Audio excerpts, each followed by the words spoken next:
We be ready, boss. I think so. Okay. Oh, I'm early on my iPhone. Wait a minute. Sorry. That clock's wrong, they tell me. Full. Lately, it's been that way a lot. Doug, you were early. Presentations tonight.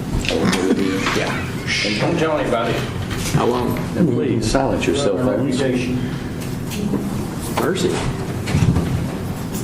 It's a long minute. It's a long minute. All right, I'm going to call tonight's meeting to order. The regularly scheduled City of Ovilla City Council meeting for June 8th, 2026. All the council is present, so we have a quorum.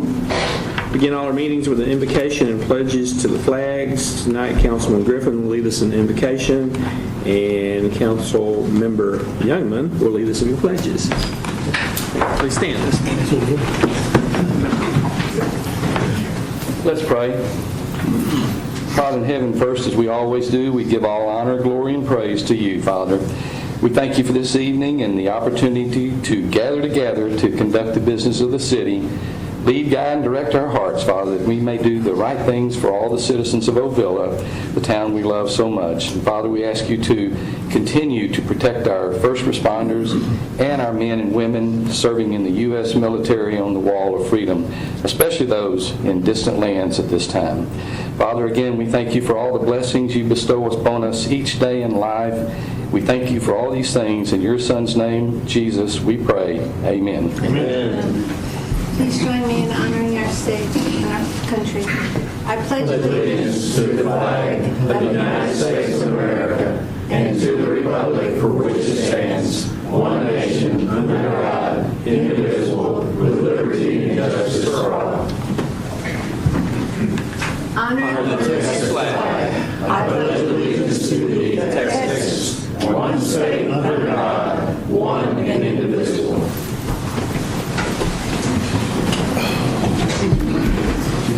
All right, thank you all.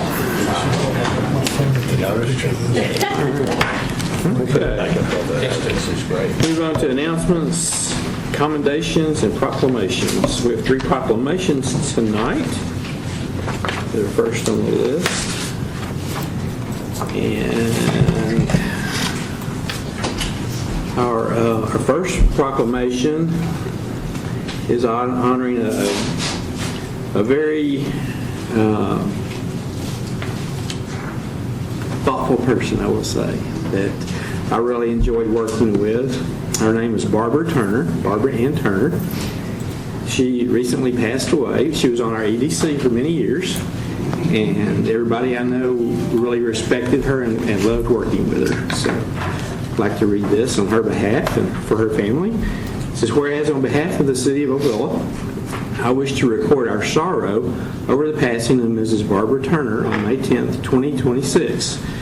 Whereas Barbara Turner built an accomplished career in electronics assembly, developing an expertise in soldering and reading printed circuit board schematics, training, real estate, and government property management, earning numerous professional certifications and commendations while serving with distinction for nearly 2 decades at Cubic Corporation, a major defense contractor headquartered in San Diego. Whereas Barbara, who earned a bachelor's degree in industrial engineering at the age of 55 and inspired countless students, family members, and friends through her dedication to education, mathematics, and personal growth. Whereas after returning to Texas in 2007, Barbara continued serving others through real estate, substitute teaching, and community leadership. Whereas Barbara faithfully served the residents of Ovilla for almost 12 years as a member of the Ovilla Economic Development Committee and as treasurer of the Ovilla Creek Estates Homeowners Association since 2017, contributing significantly to the growth and well-being of the community. Whereas Barbara exemplified perseverance, determination, and entrepreneurial spirit throughout her life, including her successful efforts in her 80s to develop affordable housing in the community where she was raised. And whereas Barbara was a devoted wife to her late husband, Oscar Turner Sr., with whom she shared 58 years of marriage, and a loving mother, grandmother, great-grandmother, mentor, neighbor, and friend whose kindness, wisdom, faith, and strength touched the lives of many.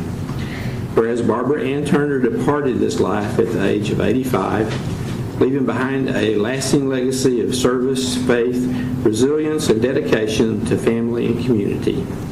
Now, therefore, it be proclaimed that the Mayor and City Council of the City of Ovilla, Texas, do hereby honor and celebrate the life, achievements, and enduring legacy of Barbara Ann Turner, and extend our deepest condolences and heartfelt appreciation to her family and loved ones. In witness whereof I have hereunto set my signature and the seal of the City of Ovilla this 8th day of June, 2026. You bet. Let's...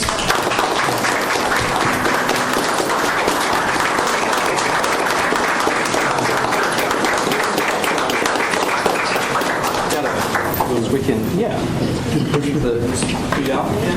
Get a picture of you guys with the mayor. Thank you, Jane.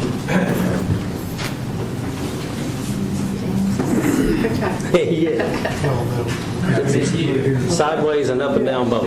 James, sideways too. All right. She was participating here. She couldn't wait to get her packets on Friday.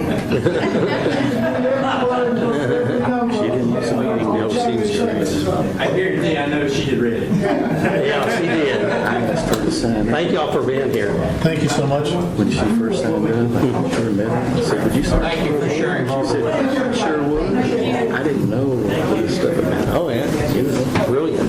Brilliant. Excellent.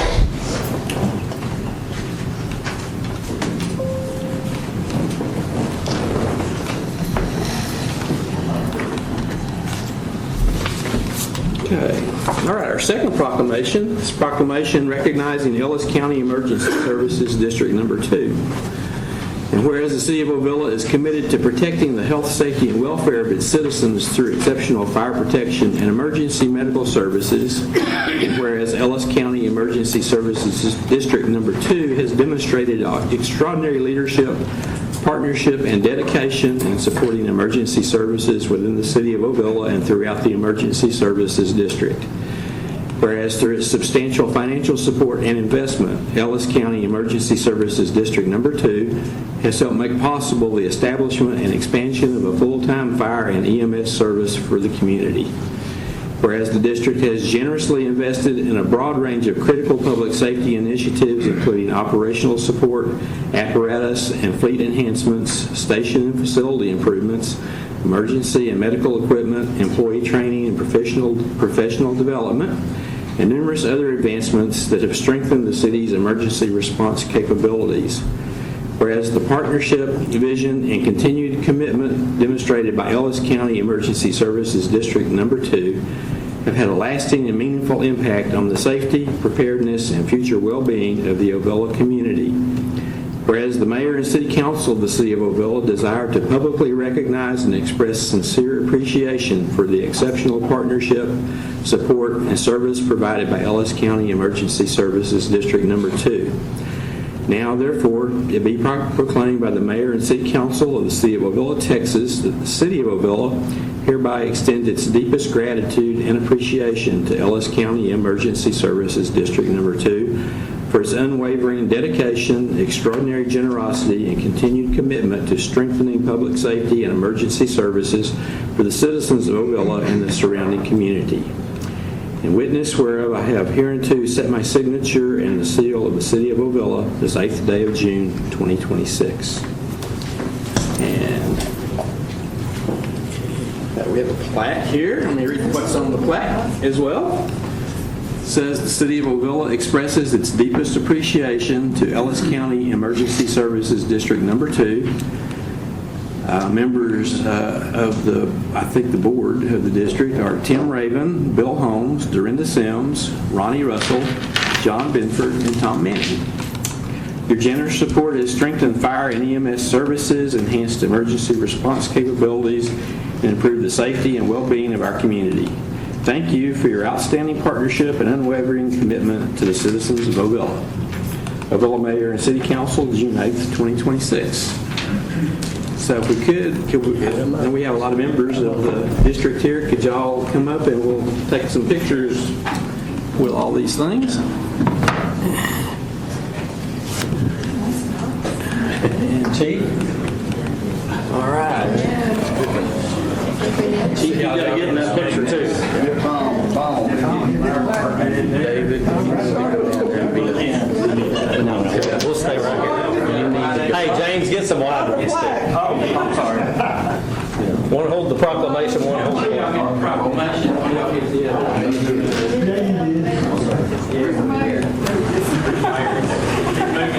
Y'all scoot in. He's got no Scoot in there, job. buddy. Come on. Y'all ain't in it either? No, because you need to be in there, because you're the one that works with him so much. He needs to be in there. God knows what I do. Smile. Tom, y'all want to say something?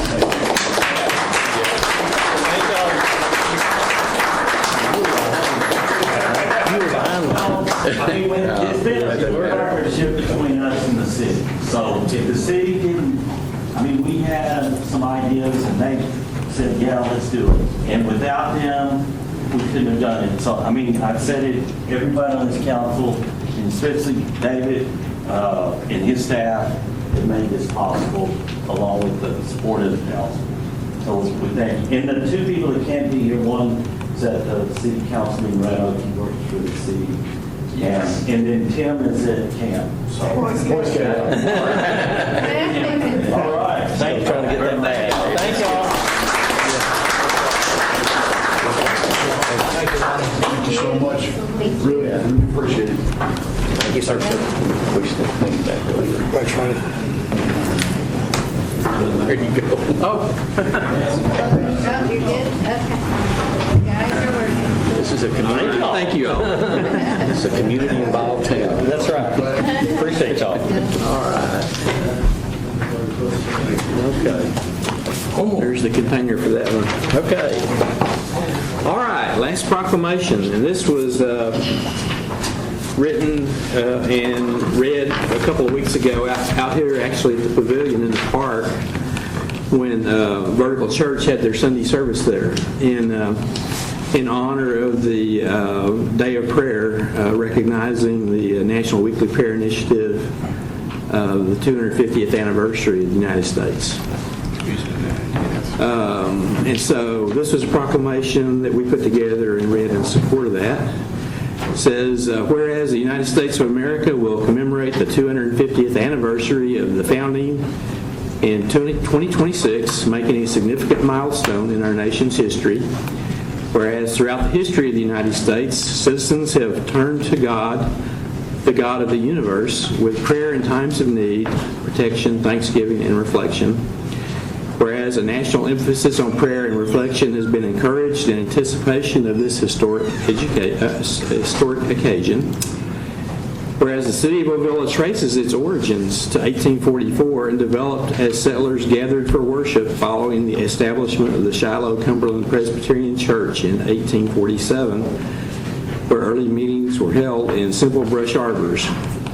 Whereas in 1853, a log structure serving as both a church and a schoolhouse was constructed, reflecting the importance of faith and community in Ovilla's early development. Whereas this church served as the first organized institution in the area and contributed to the foundation of the community. Whereas prayer continues to serve as a meaningful and necessary expression of faith, trust, and hope for many citizens. Whereas prayer has delivered this great nation in diverse times of peril. Whereas this day, May 17, 2026, is set aside for the rededication of the United States of America and this community in Ovilla, Texas, to God. Now, therefore, I, Richard Dormeyer, Mayor of the City of Ovilla, Texas, do hereby proclaim that the City of Ovilla recognizes the national emphasis on dedication, prayer, and reflection in advance of the 250th anniversary of the United States of America, encourages residents, faith communities, civic organizations, and businesses to voluntarily participate in a weekly time of prayer in accordance with their individual beliefs and traditions. Proclamation further acknowledges the historical role of faith in the founding of both the nation and the city of Ovilla and encourages goodwill and reflection within the community. In witness whereof I have unto hereunto set my hand and cause the official seal of the city of Ovilla to be affixed this 11th day of May 2026. And there was quite a crowd out there. I'll tell you, Vertical Church can fill it up. So, everybody had a good time out there as well. So, all right, those are our 3 proclamations. And we will move on to an update on municipal business. Vice City Manager. All right, Mayor and Council, first we have the Comprehensive Plan Town Hall meetings. We've scheduled the Comprehensive Town Hall meetings for Tuesday, June the 30th and September 29th at 6 p.m. at Vertical Church in Ovilla. As a reminder, before this process began, the City Council and staff emphasized the importance of increasing public outreach and community involvement to ensure residents have meaningful opportunities to provide input. These meetings are an important part of the effort, and we encourage all residents to share their thoughts and help shape the future and vision of Ovilla through the comprehensive plan process. We have already had one. Again, the second one will be June 30th, and the third one will be September the 29th. We also, as part of the comprehensive plan process, have put out a park survey. It's been launched. It's on our website. It's also on Facebook. The link is. And it's to get input regarding the current and future park amenities and recreational opportunities. Again, we encourage all residents to participate and let us know what you'd like to see in Ovilla Parks. Again, the survey link is on the website and on the Facebook page. The 2025-2026 budgeted projects. The city has budgeted infrastructure and capital improvement projects. They're all moving forward as planned. According to Ellis County, the street repairs on Westmoreland, that'll be from Ovilla Road 664 to where the concrete is, where the school is. That'll start in the next couple of weeks. They'll start on that. Soon after that, they'll start the work on Cockrell Hill. That'll start at the city limits, and it'll come all the way to Knob Hill, which is in front of Ashburn, or partly I guess it's in Ashburn Glen. It'll go that full length. Suburban Road, it's a dual project. We have a chip seal road, but we also have a concrete cul-de-sac. The timing of that, we were going to do the chip seal, but the concrete's going to be a little later, so we're going to delay that, do the concrete first and do the chip seal afterwards. That way the heavy trucks aren't driving on the chip seal road and tearing it up before we start using it. So in addition, our pickleball court lighting project, a pavilion expansion, parking lot project out at the park. We've talked to the city engineer. All those processes should be complete by Heritage Day, so it should all be done by then, Mayor. That's always the concern, so we'll have all that done. So everything's going as planned right now. The City of Ovilla and CWD Extreme Green Event and Trash Off. We recently held the green event and trash off in partnership with CWD. City crews estimated participation to be about 300 residents, several individuals making multiple trips throughout the event. To me, I've been 3.5 years I've been here, so I've done several of them, and it just seemed like a whole lot of people came through, more than any other time I've seen. The increase in participation I got with CWD, and they already have some household hazardous waste collection information totals. Last year, combined electronic waste and paper shredding services accounted for about 2,800 pounds of material. This year, those same categories totaled 7,800 pounds, including 6,000 pounds, 3 tons of electronic waste, and then 1,800 pounds, just shy of a ton of shredded paper. So while this event was very successful, staff has identified some opportunities to improve traffic flow and operational efficiency. We've talked to CWD representatives, and we have several meetings that we'll be scheduling before the next event to kind of review the lessons learned and identify other ways to make the process even more smooth and convenient for residents. So Live streaming on May 7th following consultation with the city's IT department and based on vendor recommendations that they provided. I reached out to 4 different live streaming and audio service providers to obtain information and pricing related to live streaming at city council meetings. On May 19th, staff met with one of the providers at City Hall, and we discussed the needs and evaluate potential options. To date, we haven't received any of those proposals yet. However, the provider did reach us last week and said they should have us some quotes within the next couple of weeks. In addition, after several follow-up requests, we have scheduled another meeting with another provider tomorrow morning at 10 a.m. Staff will continue pursuing that information and pricing through multiple vendors and bring that information back to the council once we have sufficient information. So, those are my updates. All right, thank you. Questions about anything? All right. Okay, we'll move on to citizens' comments. Council welcomes comments from the citizens. This is an opportunity for the public to make comments or address concerns not posted on the agenda.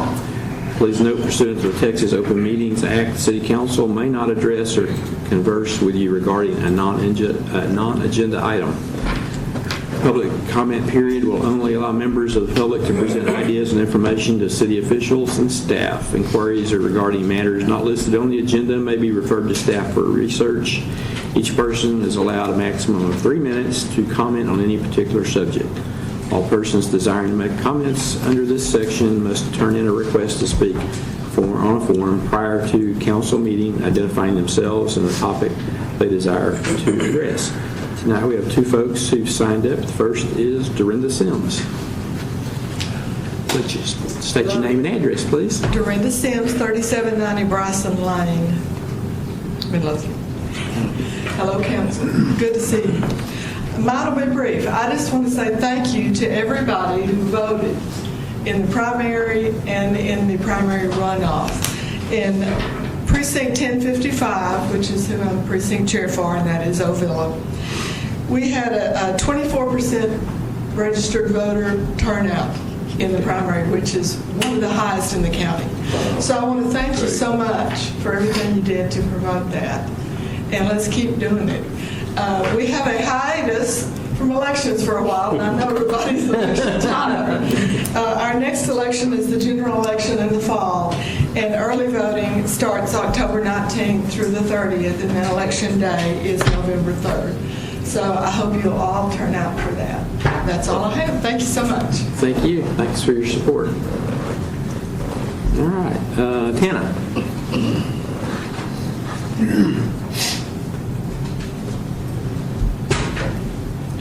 Hello, I'm Tana Jimenez, 109 Suburban Drive. I just wanted to express a concern I had and let everybody know if it's a concern for you. On April 14th, I dropped off a sealed envelope to City Hall with the recipient's name written on it. At 3:49 p.m., I took this photo of me with the envelope in front of City Hall before I walked it in and handed it to one of the women in the front. The same day, at 5:37 p.m., I received an email from the recipient letting me know that it had been received. I just got word last week that a private citizen of Ovilla submitted a public information request requesting the very thing that I had submitted on April 14th around 3:49 p.m. This email from this private citizen was sent at 8:09 a.m. on April 15th, the very next day. I know news travels quick in a small town, but that seems awful fast for a private citizen to know that that document had been submitted in a sealed envelope and to request it from the city. So if that is concerning to any of you, I just wanted to make you aware of it. Thank you. Thank you. All right, next up is consent agenda. Following items may be acted upon in one motion. No separate discussion or action is necessary unless requested by a council member, in which event those items will be pulled from the consent agenda for individual consideration on the regular agenda during this meeting. Tonight we have 3 items. Item number 1 is minutes of the regular city council meeting for May 11th, 2026.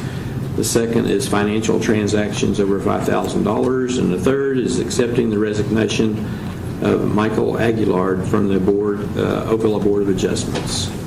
So first, I have a request from anyone to move anything. All right, if not, do I have a motion to approve? I make a motion to approve the consent agenda as presented. Okay, a motion by Doug. Do I have a second? Second. Second by Dean. Okay, all in favor? Aye. Opposed? None. Okay, passes unanimous. Thank you all. Move on to our regular agenda. The first item is a discussion action item to discuss and take possible action on a minor plat request filed by Jose David Perez on behalf of himself and co-owner Eustolia Dorado for a tract of land totaling 1.502 acres situated in the James Billingsley Survey, abstract number 75, Ellis County, Texas, to be known as Lot 1, Block A, Eustolia Estates, in addition to the city of Ovilla, Texas. And I apologize if I mispronounced that name. I'm sorry. Good afternoon, Council. Again, this minor plat application came before the Planning and Zoning Commission last week, and it was approved. The zoning for this property, this item concerns platting of property located at 677 Johnson Lane that has never been officially platted.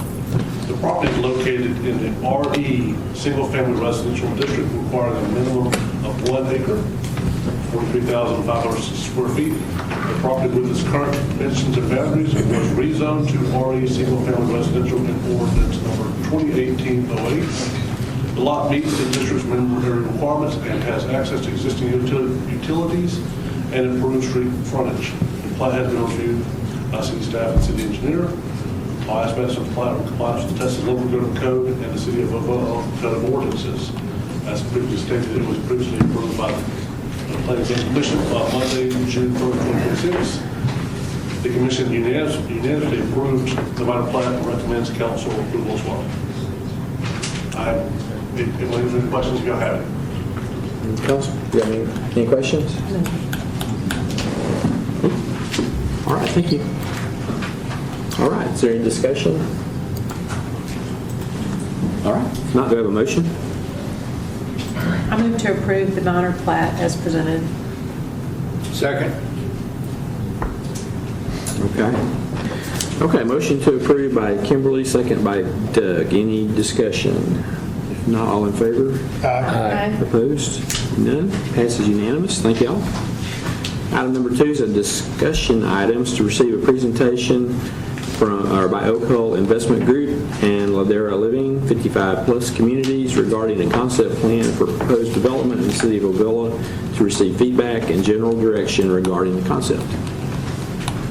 Good evening, council. It's good to see you guys again. My name is Wes Duro, and I represent Oak Hill Investments. And I appreciate your patience. I know that it's taken us a while to get back with you, but I'm really thankful for y'all's feedback and comments. The last time we came and presented this project to you, this has to do with the Oak Creek Mark II project. And then we've even met again with staff, bringing in Ladera, who we worked endlessly in the market and networking to find the right person to bring this retirement living community that Ovilla is looking for with this project. And again, I appreciate your patience. I just want to do a quick intro for him and let you guys know that we did a lot of market research and found out with recommendations through various other people that Ladera does a really great job, and I'm really excited for him to present what he has tonight for our project. So without further ado, John Deagle. Thanks, sir. Yes. I've got some printouts of the concept and I'd like to present to you guys. Speaker, sir. Thank you. Yeah, sometimes it's nice to have your eyes are anywhere like mine, I need stuff super large. Absolutely. Howdy, good evening, and thank you for your time. My name is John Deline, and everybody butchers my name, so I'm not worried about it, okay? My company is Ladera Living, and what we do primarily is we develop and build single-family home active adult communities branded under the name Ladera. We currently have 6 operating communities right now. This would be our 13th community. Let's see if I make sure this works. There we go. This would be our 13th community in the Metroplex, and we're excited about Ovilla. Once we got notified by Chad and Wes, we started digging in on our market research down here, and it is, you guys have an exceptional town here, and the demographic numbers speak well in our favor as far as having a community of ours like this. And so basically, what we're a family business. My son Bryce is also here with me. My other son is also involved. I always tell everybody that came on board with us, they didn't get their positions in the company just because they share my good looks and actually just because they share the last name, you know. But they work their tails off for what they do. And so they've been actively involved in our business for the last 14 years. So we build award-winning communities across the Metroplex. We handle every aspect of the project from development to the home construction to the warranty, everything. We don't turn it loose for anybody else. That way we control the quality from day one. We handle all the development side, and we're excited about this area. Ladera Ovilla will be, as I said, our 13th community, and we offer more locations in DFW than any other active adult builder. I'm sure everybody has heard of the Del Webbs, but our communities are smaller, more intimate, and that's what our demographics say our customers enjoy. They want to know their neighbors. And as you can see, these are a few of our other communities that we have done. All of them run in a very similar frame. They're all gated communities. They're all built around the lock and leave concept. And the other thing is that, excuse me, as we did our research here for the Ovilla area, within a 5-mile area, we had over 35,000 people in our age category, my age category, that would be potential customers here. So there's a big need, just like all across the Metroplex. I've been asked before, do I ever see any threats to our business? And the only threat I ever see is if God gets a sense of humor and starts making us all younger. So, and I don't see that happening. So every day we're another day older, and that just creates for a great opportunity. And what we've also discovered here, you have a lot of people, just like a lot of other towns and cities that we build in, that are ready to, what we call right size, ready to give up having to take care of the pool, ready to have, get rid of the yard maintenance. In some cases, some of these are some pretty big yards around here. And so we put together and design and build thoughtful communities that fit into the neighborhoods that we come into. One of the chief aspects my son will cover here in a minute is the economic impact, because here's the thing, some people either decide to just, what we say, age in place, or some people get aggressive about it and decide to move. And so what we provide is an opportunity for cities and towns to keep those tax dollars inside your city, keep those great homeowners inside your city instead of letting them move to another neighborhood or another neighboring city. And so Ladera Ovilla, not easy to always say, will be a age-restricted, deed-restricted community. So in other words, we abide by with the deed restrictions, the federal housing law. So the federal housing law allows specifically homeowners 55 and over to be able to have a spot into the community.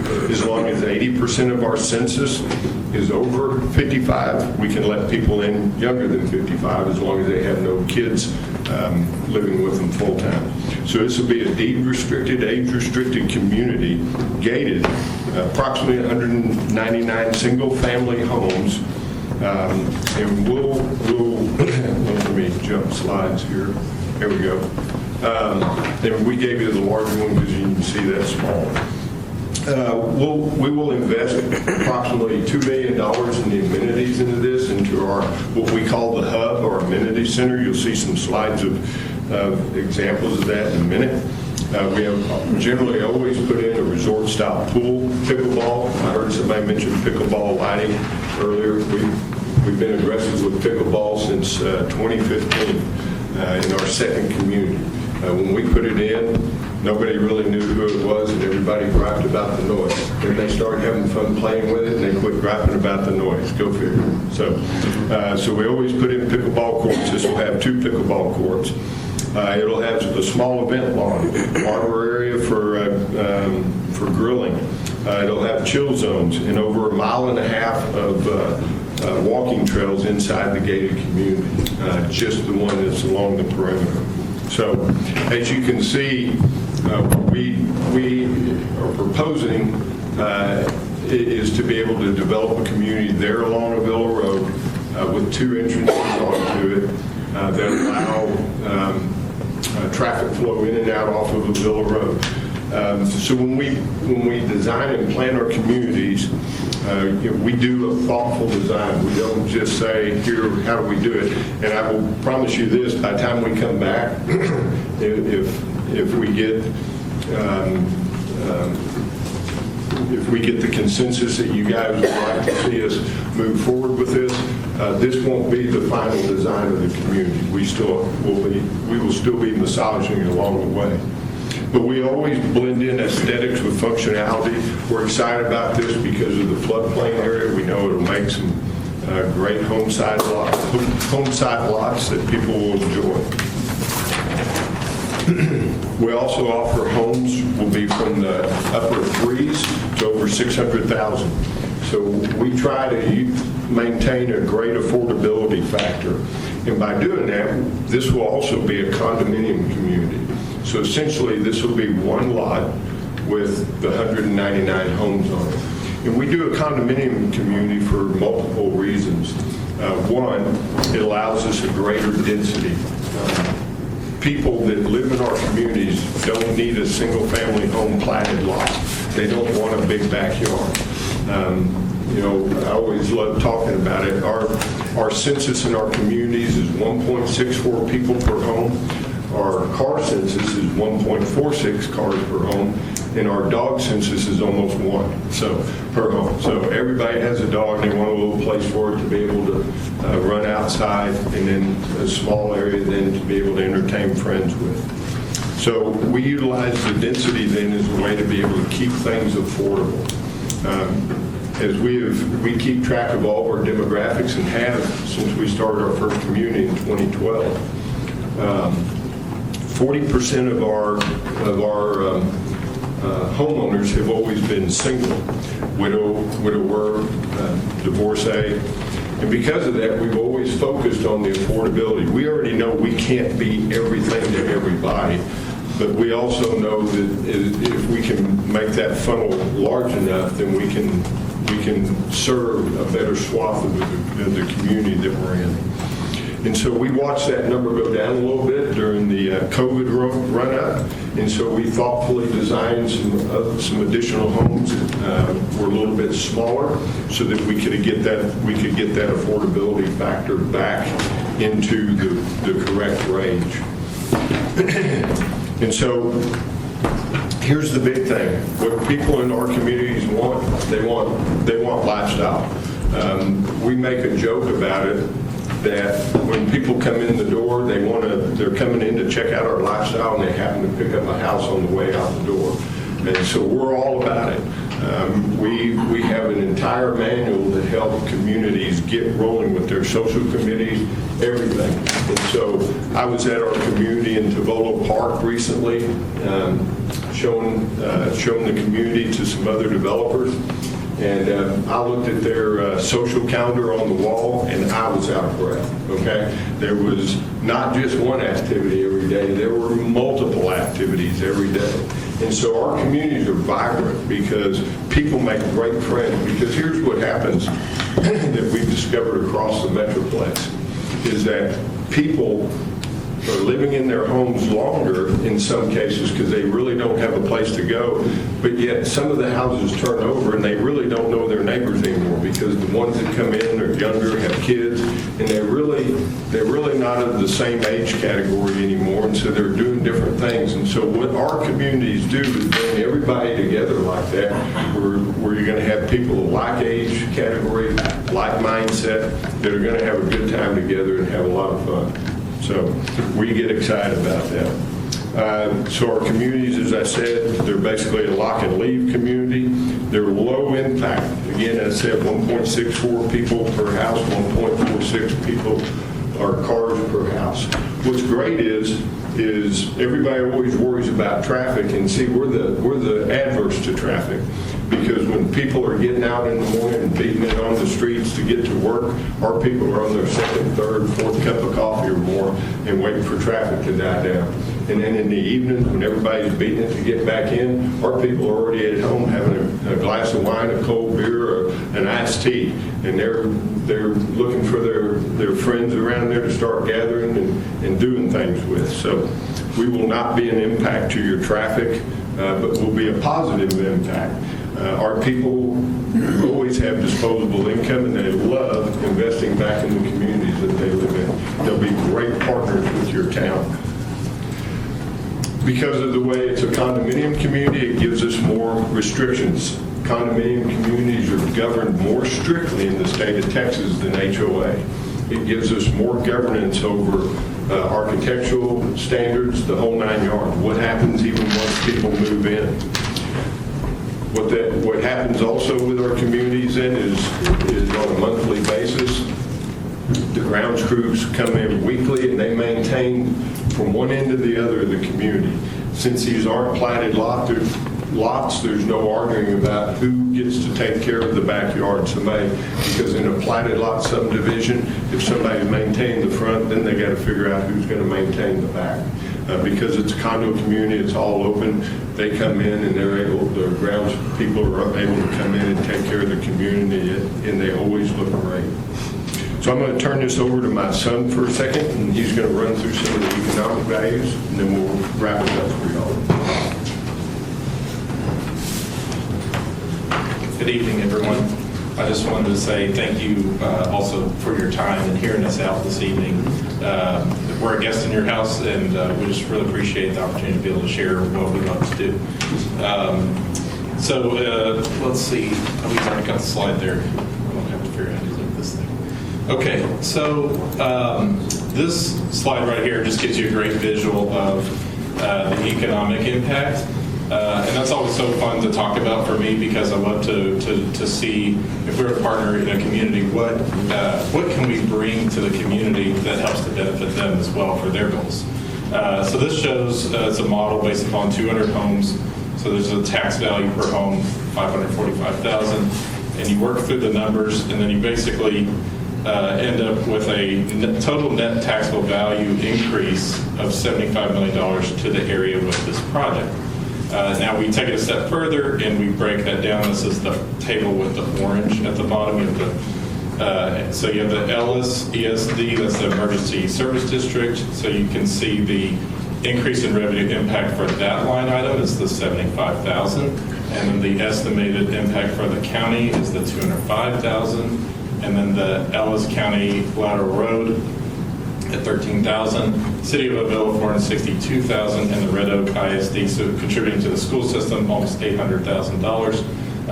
Really big for the school systems right now with the budget issues that a lot of them face. But the great thing is we don't add students to the school, so we're kind of a favorite with that. people have asked before, well, if you could do more than 200, like Del Webb, 300, 400, 600, whatever, would y'all do that? No, the answer is no. We like to keep our communities small like this because it's just the right size for us where people can build the relationships. It's about the relationships. That's what we're focused on when we do these communities. It has always stuck with me. One of our customers, he said, I have met the best friends of my entire life living in this community. And for someone to say that with all the life experience that she had at that age, that just blew my mind. So just to give you all a piece about what our focus is, it's not about, you'll probably have developers come through all the time. It's about the community for us. Yes, we have a family business. We have employees that need to earn a living, and we're here to do that too, but we are here for the community too. So we appreciate the feedback and the time that y'all are giving us here. Just a few quick things. You guys can read this sheet. I won't take up everyone's time here, but we have amazing partners that have been with us through the years. We have amazing banking partnerships. You can recognize some of those are Sierra Bank, Pinnacle Bank. It's a lot of people that trust us. We build integrity over the years. We do what we say. We come in here and we want to do the honorable thing. That's why we're here. We're here to get y'all's feedback. We want to figure out how to integrate and be a good team player. So we talked a lot about things we can add numbers-wise to the community economically, as my dad said earlier, I think one of the special things that we bring is we completely build we take a piece of raw land and we build from A to Z. We build all the streets and the infrastructure and the homes. We have the sale. All of that is in-house for us. We don't build lots and then sell them to other builders within our community. So we get to control the entire experience within the gated walls of our community, and we love that. So I just want to make sure that gets hit on. That's kind of talked about on this slide. But with that, thank you again for letting us be here tonight. I'll get back to Dan. So anyway,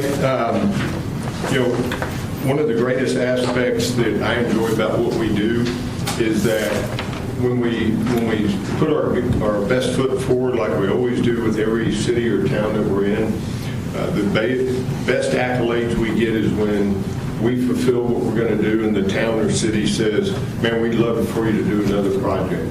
And so, we have multiple cities that has happened in or is happening in, and therefore that's our deal. You heard Bryce say we want to be a great partner. And so one of the things that you can see then is this is just a few of our homes. We have 16 different floor plans that fit on 4 basic home sites. And so our range of homes are anywhere from 1,325 square feet to 2,500 square feet. And a couple of them have 2-story options, as you can see. Our problem is we just don't sell many 2-stories. People start getting up near my age and they're like, no, I'm not doing a 2-story. And so that's why we try to sell to the younger crowd. Anyway, so we offer a variety of different things.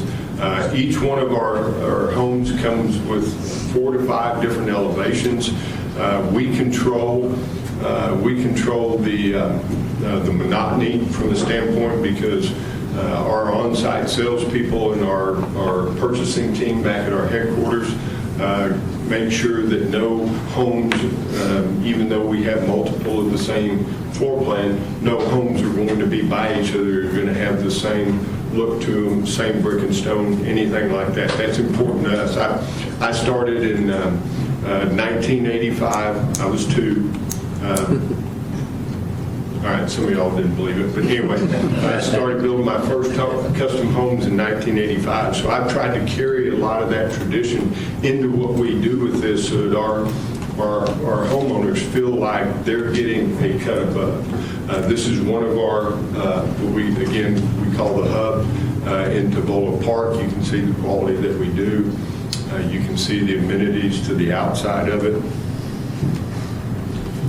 And in our mission is about only with active adults. We don't build traditional single-family homes and do this. All we build is active adult communities. So we're singularly focused on what we do.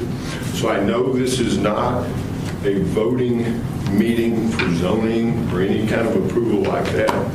But what we would really like to know is if you're interested enough for us in Oak Hill to work with staff and be able to pursue acceptable entitlements, because there's a lot of investment that we now need to do with your staff and with our engineers and stuff. And basically, this is an introduction and a chance for you to get to know us and to be able to ask any questions you like and hopefully give us an endorsement that you'd like to know more. Thank you. Thank you for Thank coming. you. All right. Okay. Questions? Who wants to start? Do you realize that we have an ordinance that does not allow for front entry garages? No, I did not know that. Yeah. Okay. So do you have an option for other than front entry? Actually, no. And let me explain why. And it's why we don't build in Frisco, because they have a similar ordinance. The whole thing about the active adult community is, as you heard me talk about, is lifestyle. And we honestly did some research about it, and what happens with rear entry garage communities is nobody really knows when their neighbor is home. And what's great about our communities is if Bill and Mary are in their house and all of a sudden they find out that Ted and Sally just got home across the street because they saw the garage door go up, now they're all getting together and doing stuff. So communities like ours actually build a better lifestyle environment than just having a alley-loaded product. Plus, too, even though we're gated and stuff, you still have to worry about safety and things like that. And our people are real big on safety, and we're real big on making sure our communities look great. From the standpoint of cars are generally parked in the garage. You rarely ever see one on the street. So we use it more as a tool because of the lifestyle it creates. And if it's a problem, we understand we may not be the right pick for y'all. That's strictly under your, I'm sorry? that's strictly under 55 and up houses, correct? Correct, yeah. Again, as I said, the Because of law the lot allows size. us to take younger ones in, but they just can't have any kids living at home. But the front entry is because of the lot size and the size of the style of the house? No, the front entry is exactly what I said because of the community aspect, the aspect of what it promotes.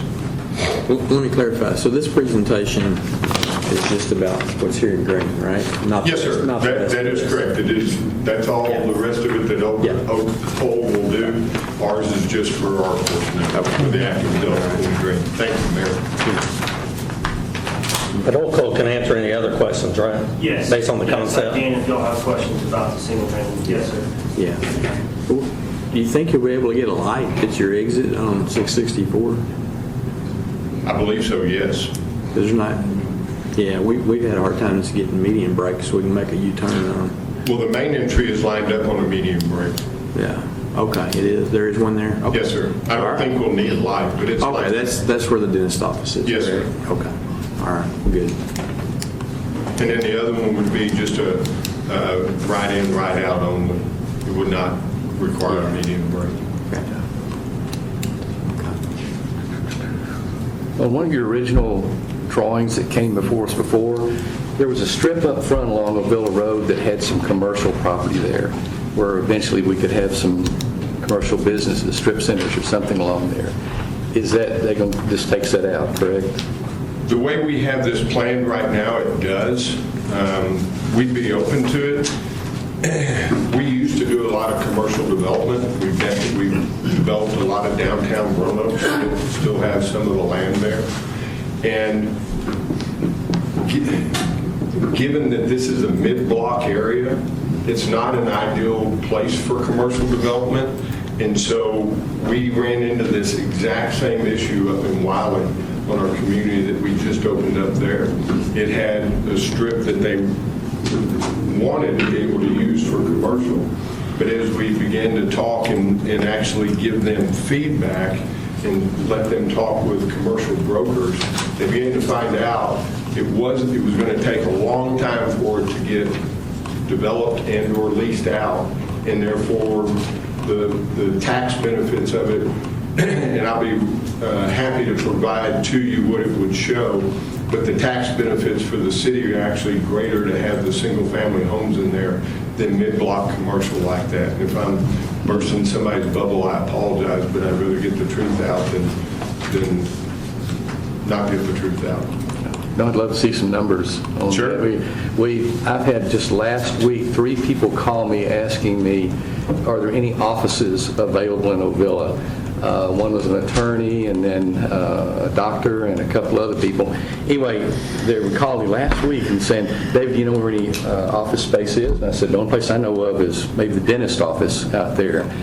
And so, personally, I think when they get Ovilla Road finished and widened, there's going to be opportunity for some of those professional type offices and/or businesses along there. And we don't have a whole lot of space to develop some business. So I'm a little concerned about taking away that opportunity for potential sales tax dollars. So I would love to see Absolutely. some numbers. Maybe we end up with a hybrid, because I know Wes and Chad are planning on leaving that commercial strip up above the front of theirs.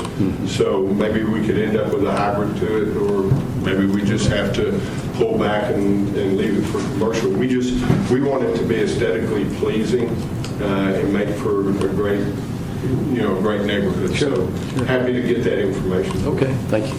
Yeah, a portion of this is, and per the zoning, is in commercial. Right. I'm sorry, but I said a portion of your concept plan is in the commercial. oh, got it. area. Yes. Yeah. All right, and that's why we left a big green belt up there. And we do have an area zoned for a retirement community already, and so my concern is we've got that area, and then we add another 81 houses, and that's a lot of retirement community. How many houses? Which is not a bad thing, but it's, it's a, This is about 200. This is 199 homes, he said. what now? This is This one this is almost 200.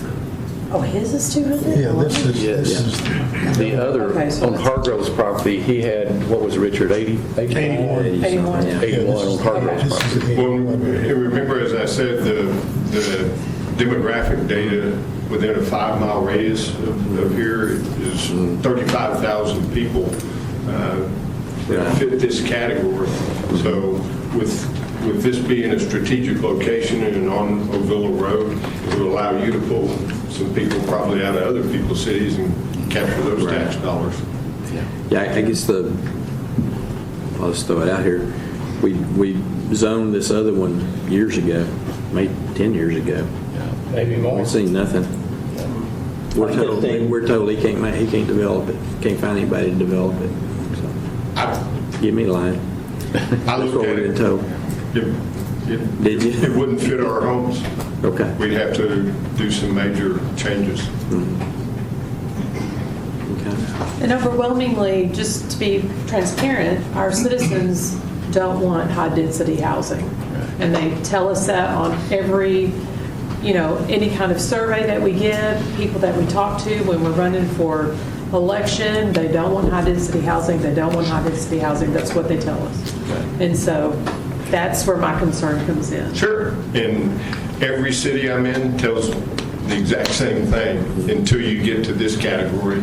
And then people don't care and don't mind because they're looking for a place where historically we know our people want to be able to, if they can, still be in the same cities that they're already living in, being around their friends, being around their doctors, being around their churches. And so that's why we do what we do. And if we don't get the density, then I can't keep the price point down. And I mean, everybody, look, I'm a developer, so that generally associates me somewhere between pond scum and the stuff on the bottom of your shoe. And so, but we can back up our data with what we do just because of the fact we're so good at it. We've done so many of them. And so we're not asking for you to just wholesale change everything, but because we're locked into an age-restricted and deed-restricted category by PD, you then have control that nobody else also can be able to do that. Right, and I don't have a problem with retirement communities, that's not my, but we add this on top of all of this other housing that's going to come with you guys, that is under our, minimum lot requirement and under our minimum square footage requirement, and then we're doing exactly what the community does not want us to do. So that's my concern. Sure, and again, I understand that and what's going on so much today.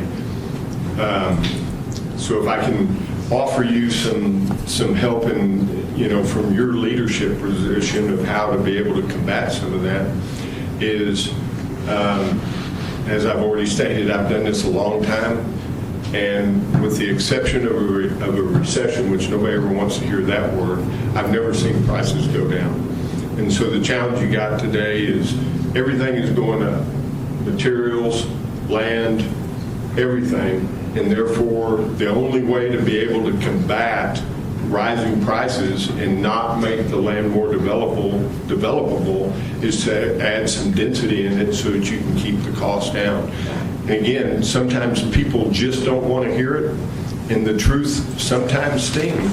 But I can't, being a developer and everything else, everything always boils down to a simple deal of it's called a math problem. And I can't change the math on it because 2 + 2 will never equal 5. And so, again, with the challenges that are out there, the only way to create affordability is to be able to put together enough density where people can do that, because land makes up generally 25+% of the cost of every home that we do. The land and the developed cost and everything else. So it's one of your biggest factors.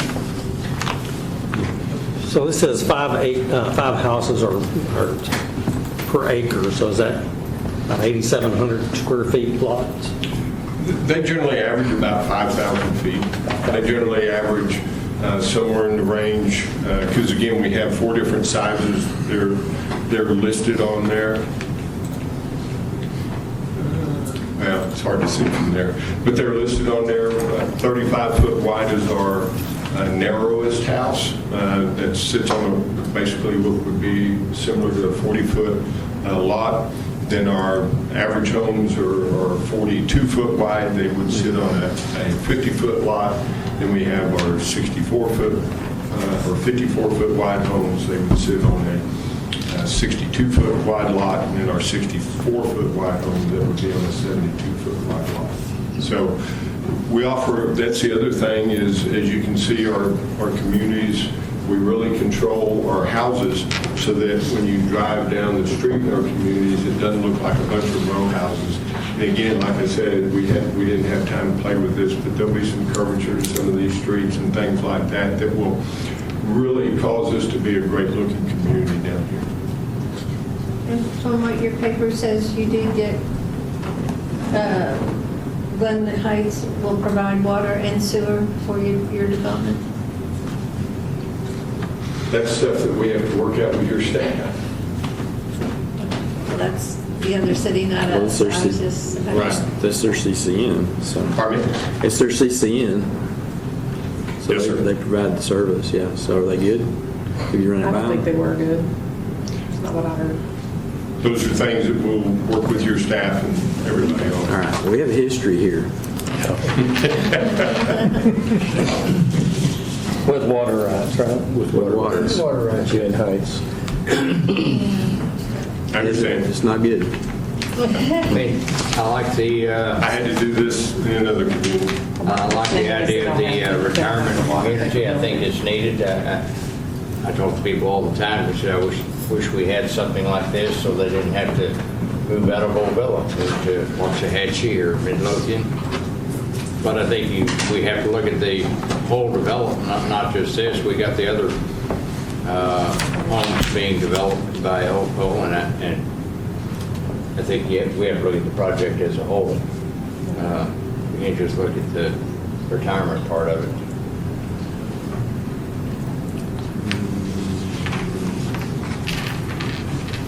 You mentioned that you had houses from 13 to 20, 1325. 13 to 25.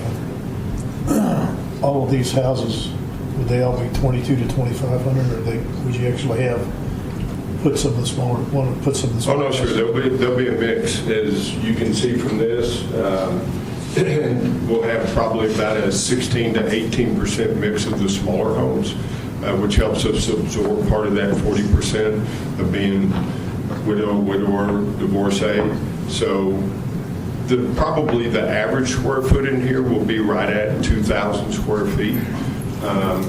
You know, sometimes we're right on with that, sometimes we're not. Depends upon the community. Sometimes it could be more than the 2,000. It's got to be smaller than that. So, and again, what we're doing is filling a need that people are looking for. Our houses and size-wise are comparable to Del Webb, Robeson Ranch up in my neck of the woods, and so we know that that's what the market is looking for. I've been asked by people to say, well, why don't you build all your homes over $600,000? You know, because we're blah blah blah city and everybody will afford it. I go, because then we'll be in a project that will be good friends for about 10 years or so, because it'll take us a long time to fill the project up. You know, what you guys want is to be able to have a great project that speaks well for the city and speaks well for the homeowners, that will fill up fast and be able to be a good partner with y'all. I just need to clarify, you said we're comparable to Del Webb and Robeson, but we have much nicer standards. Yes, thank you. I meant size-wise. Thank you. I meant size-wise. Much nicer baseline.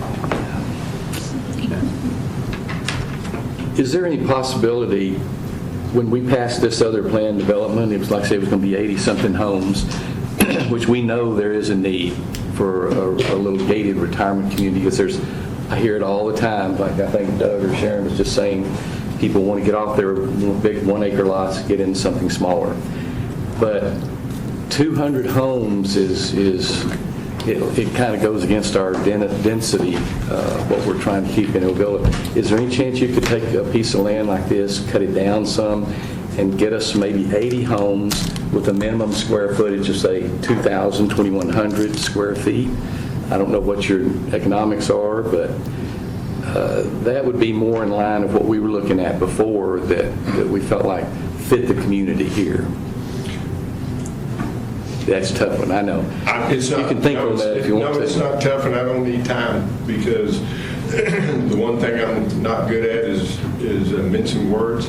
It won't work. And honestly, it's why the other one is sitting vacant, because it doesn't have the profile to be able to do it. If as I just said, if all I did was build 2,000 square foot homes and up, we're going to be partners for a long time, because it's going to take a long time to fill up.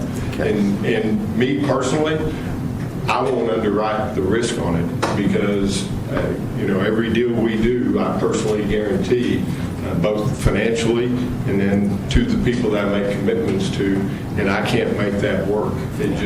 It won't work. In fact, if I were to take it to one of my banks would say, what are you doing? So, I hate to just be blunt about it, but what I want to be able to do is deliver a great product that you'll be proud of. Could we cut this back and take the commercial frontage off of it? Sure. Then it'd be about 140 homes, 145 homes. But what it also gets into is things that we have to work on with staff and other issues. This is going to require, in order to put this in the Oak Hull portion of this is going to require about $2 to $2.5 million worth of sewer infrastructure that's going to be needed to do this. And the other side of this coin is, as I've said, everything is always a math problem. There's no good answer right now for the Upper Trinity to supply sewer capacity to this anytime soon. And so we have to look at options and what that will take, working with staff and with our engineers to be able to figure out a viable plan. So if I change it from 199 homes, which I'm not saying I'm stuck on, okay? But if I change that and drop 50 homes off of it, it doesn't change the math on that sewer number. It makes that sewer number a whole lot harder now to be able to disseminate that over our homes and the rest of the development there. And again, I'd rather speak truthful and be able to help you make great decisions than not be truthful and not make great decisions. And so for any of this to develop and work and be able to get tax dollars into the city off of this, it's got to fit into a math problem. Okay, gotcha. But then in saying that, when you're saying working with staff, and you're hoping that the city will come up with some of that money to help with that infrastructure, correct? That's possible. We already had a meeting, preliminary meeting with David and some of your staff, and we already understand those economics, and so no, that's probably not a viable option. Okay. We're probably. I just want to make sure because our Will you people give me want their that? roads fixed. Will you give me the other 50 homes? Yeah. No, we're going to look at other viable options that can be able to make this work. But again, it's all going to center around numbers because if we can't get the numbers right, then it's just not viable for anybody. Yeah, you're just out on the tail end of Glen Heights service area and a long ways from the line. Right. We would want to work with You're starting you in guys. the wrong spot. Well, we would want to work with you guys to be the service. And do y'all usually put your utilities in the street, in the grass? Where do y'all usually put your utilities and the other developments you have? As far as water, sewer, excuse me, I didn't bring our development standards with us, so we have tight control over that. Our storm sewer system runs down the center of the street from that standpoint, and then our sanitary sewer and water runs on the opposite sides, and then all the franchise utilities then run generally on one side of the street. So, but we're pretty thoughtful about how we do our communities, to be able to make an aesthetic appeal. There's no doubt that it's a lovely community. Yeah. Thank you. And the Mansfield one's a very nice community. Oh, you've been there? Which one? I don't know what street it was. On Debbie? I don't remember, yes. Okay, that was our first Mansfield community. Yeah, I just drove through there today. Oh, good. Have an idea of what we were talking about. Thank you. So we've got plenty of sewer on the other side of Westmoreland that's in our CCN. This is not in our CCN. Okay, I So we understand. cannot serve it. Right, as of right now. I wouldn't even hazard a handshake on it that we would switch. We've already been through a lawsuit and lost a jury trial over it, lost a bunch of money. With Glen Heights. I wouldn't do it again. You didn't have It's to? because the developer sued us. It's because the developer sued us. Because we didn't provide water when he thought we were going to. We know all this going in, eyes wide open, and we have a plan in place that we've worked with your staff on to be able to make sure that didn't happen with you. Well, okay. I'll guarantee that I won't sue you for it.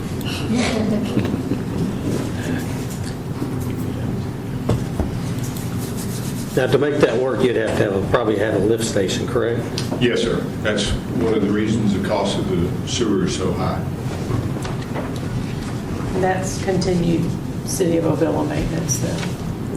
Right. Yeah.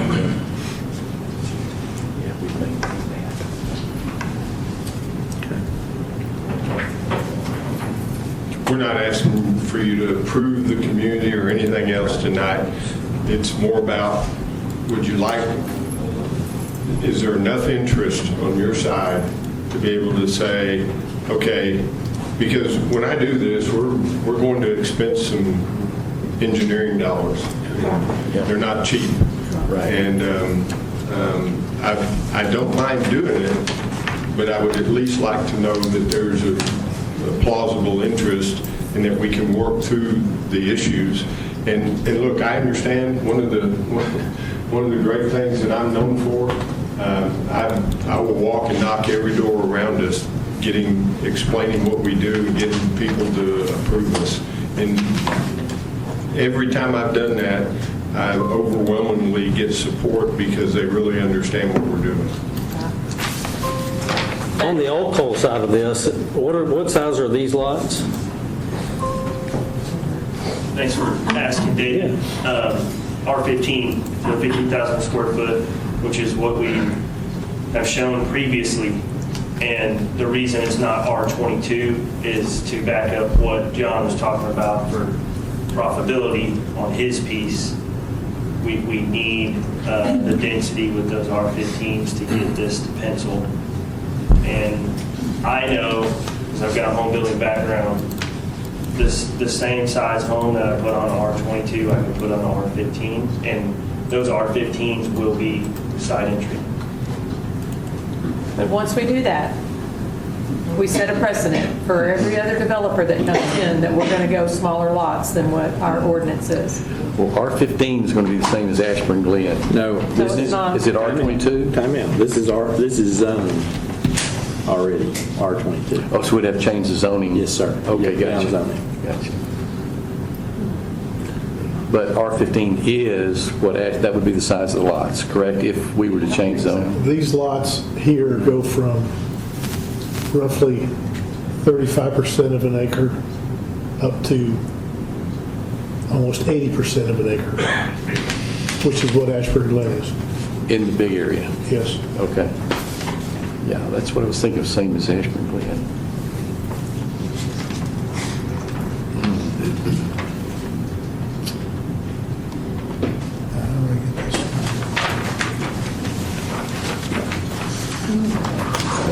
I'll say this, if we do nothing, this land will probably stay You said vacant for 35%. a long time in the future. 80%. That's what those are. Do we know how long before they'll have sewer capacity in that area? Yeah, that was an answer we were trying to get, and we don't expect anything for at least 4 years, and which means to me that answer from them is that it'll be 6+ years before we see the sewer capacity. The net capacity you're talking about is from Glen Heights? Yes, sir. There's a TRA line that runs down through the floodplain area to the east, and therefore it's, as our engineers pulled up, working with Wes and Chad, the sewer is already coming out of the manholes along a lot of that. And so the downstream effects of where they will size this will be all the way into Red Oak and across I-35. And so it's going to take some time to be able to do that. Ovilla hooks into a different part of the So line. they're widening ours, they're parallel ours now. It's been going on for 10 years. So it's going to be a while before you see it. Right, which necessitates why we want to do something different with a lift station and sewer capacity. Okay. That's tough.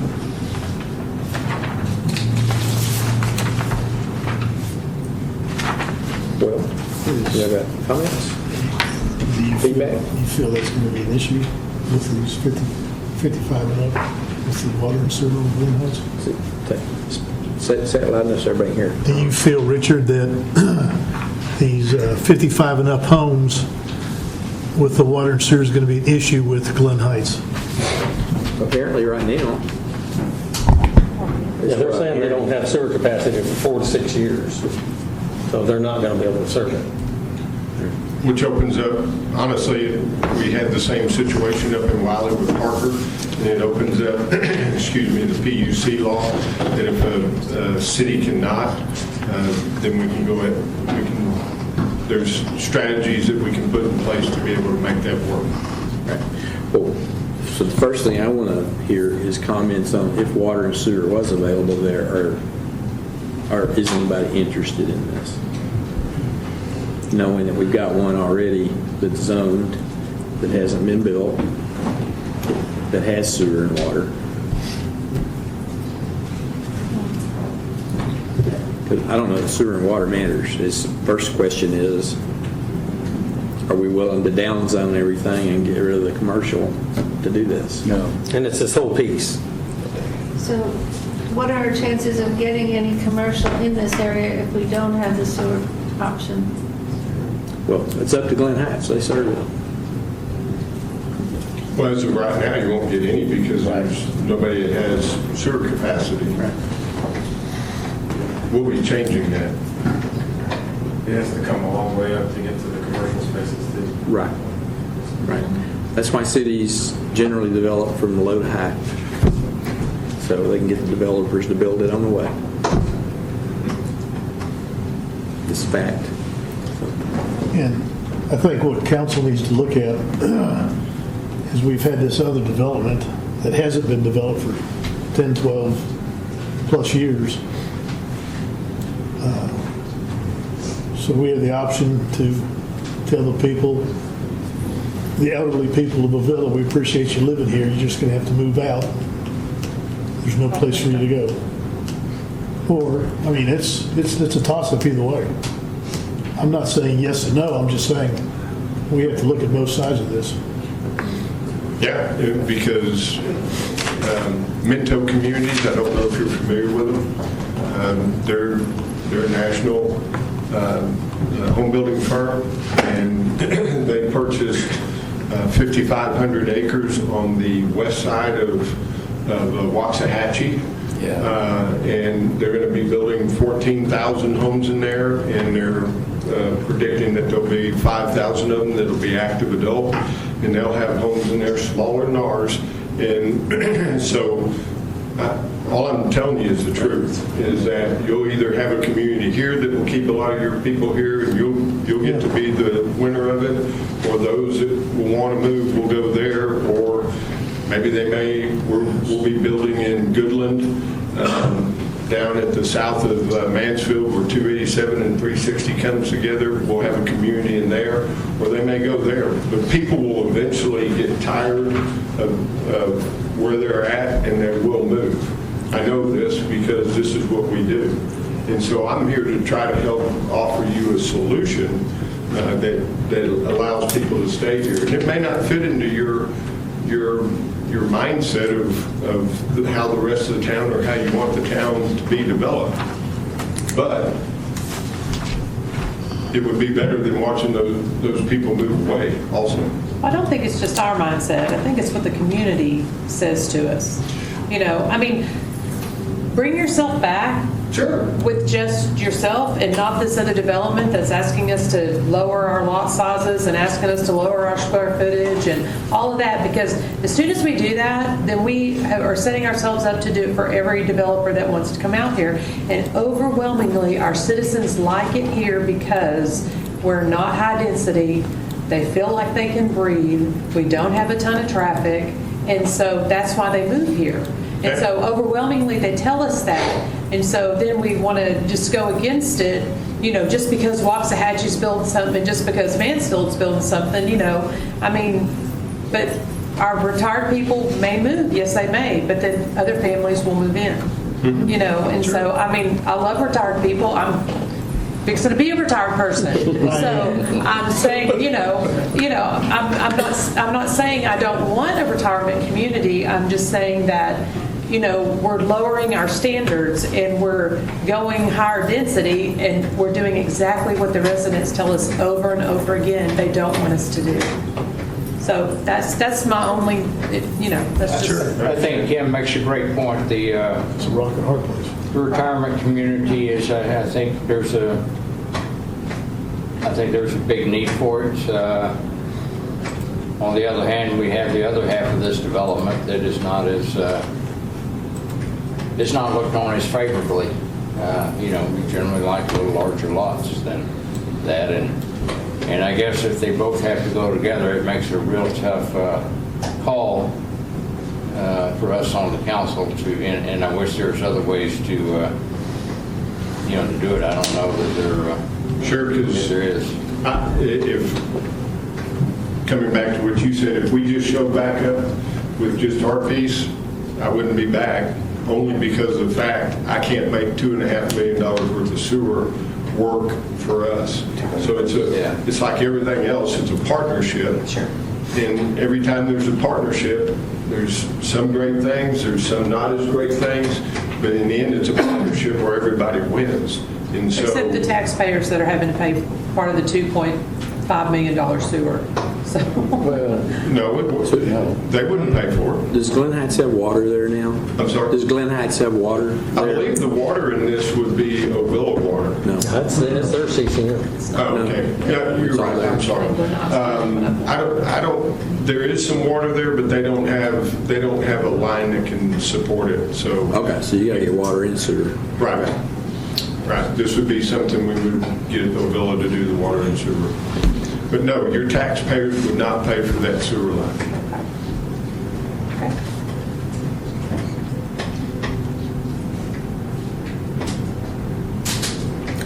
Well, But the perpetual maintenance. Yes, that we will pay. Yeah. But you get a pretty nice tax check. It's going to offset it as much as we think. I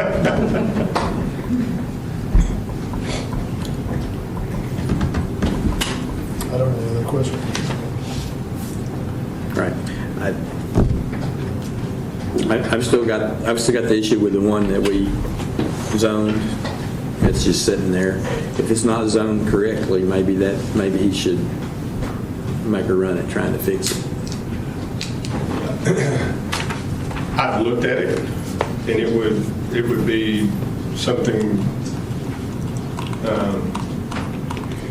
It would not be the first one I would want to do in your town. Yeah. Okay. Because it's size-wise, it wouldn't support the level of amenities that we put in. Would we possibly consider it after this one to figure out, in the meantime, working with staff, how to make it more plausible? Sure, I'd be happy to look at that. But as it currently sits, it wouldn't support the level of amenities that we put into a community. Again, it's a math problem. That's why I understand that. That's why I'm saying maybe he should hear that message and possibly try to fix it. That's not my part. I can't tell you what to do.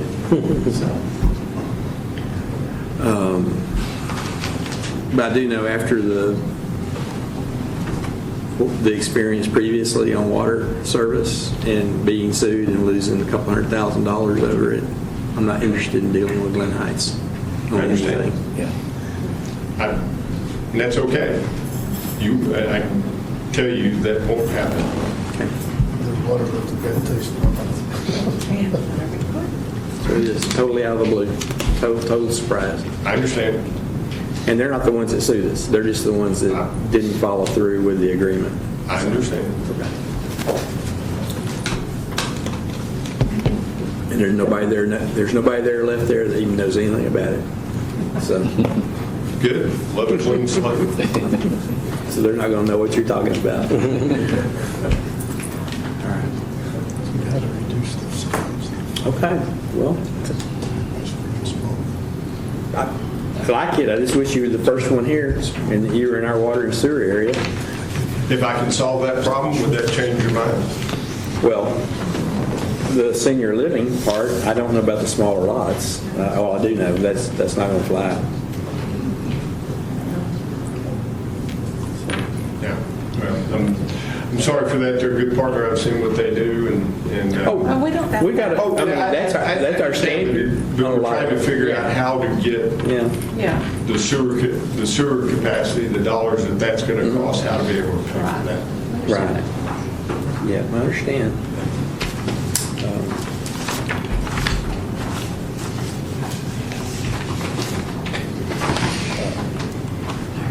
So if we can figure out an answer to that, because that ball's in their court, they have to figure that part out. Lot size. You would be open to our project? I think we figured out the water and sewer. And we were just dealing with the senior housing development. I would be favorable to talking more. And Well, the other side has to develop too. yeah, Maybe not like it is, I don't know, I can't speak for them, but something has to be able to afford to pay for that $2 to $2.5 million sewer line. And I would say we're not there. I don't think we're there. I don't think the small lots are going to fly. So if that's what it takes to make the deal work, then, you know, we're not there yet. Okay. Well, they'll take that opportunity to work on that. Thank you. Thank you. Thank you. Appreciate your time.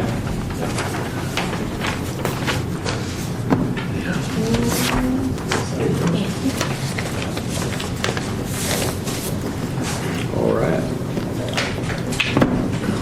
Okay, so move on to item number 3, another discussion item.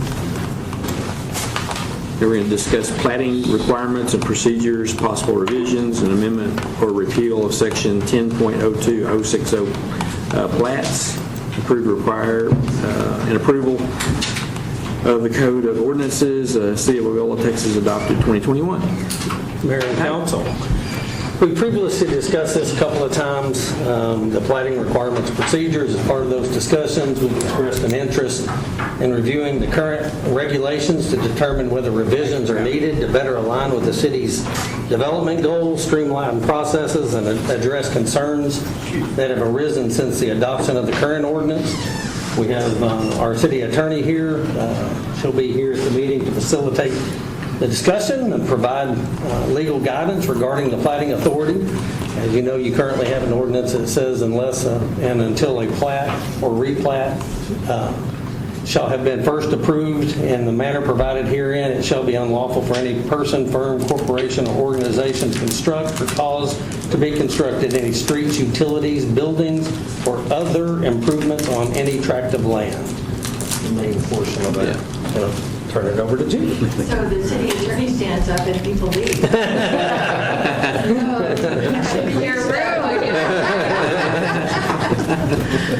First of all, it's really nice to see all of you again, and congratulations on being here still. I think I was here in May of last year, maybe June, I'm not sure, so it's been about a year. And I think that's a really good sign because I do have some cities that require my presence for really bad reasons. So really good to come out for ordinance reasons. This is a discussion item really because the ordinance you've got right now is now 5 years old. And by now I think that certainly you have heard from your constituents, and I know David has heard from certain members of your community that have had some difficulty when they went to pull permits for things like fences.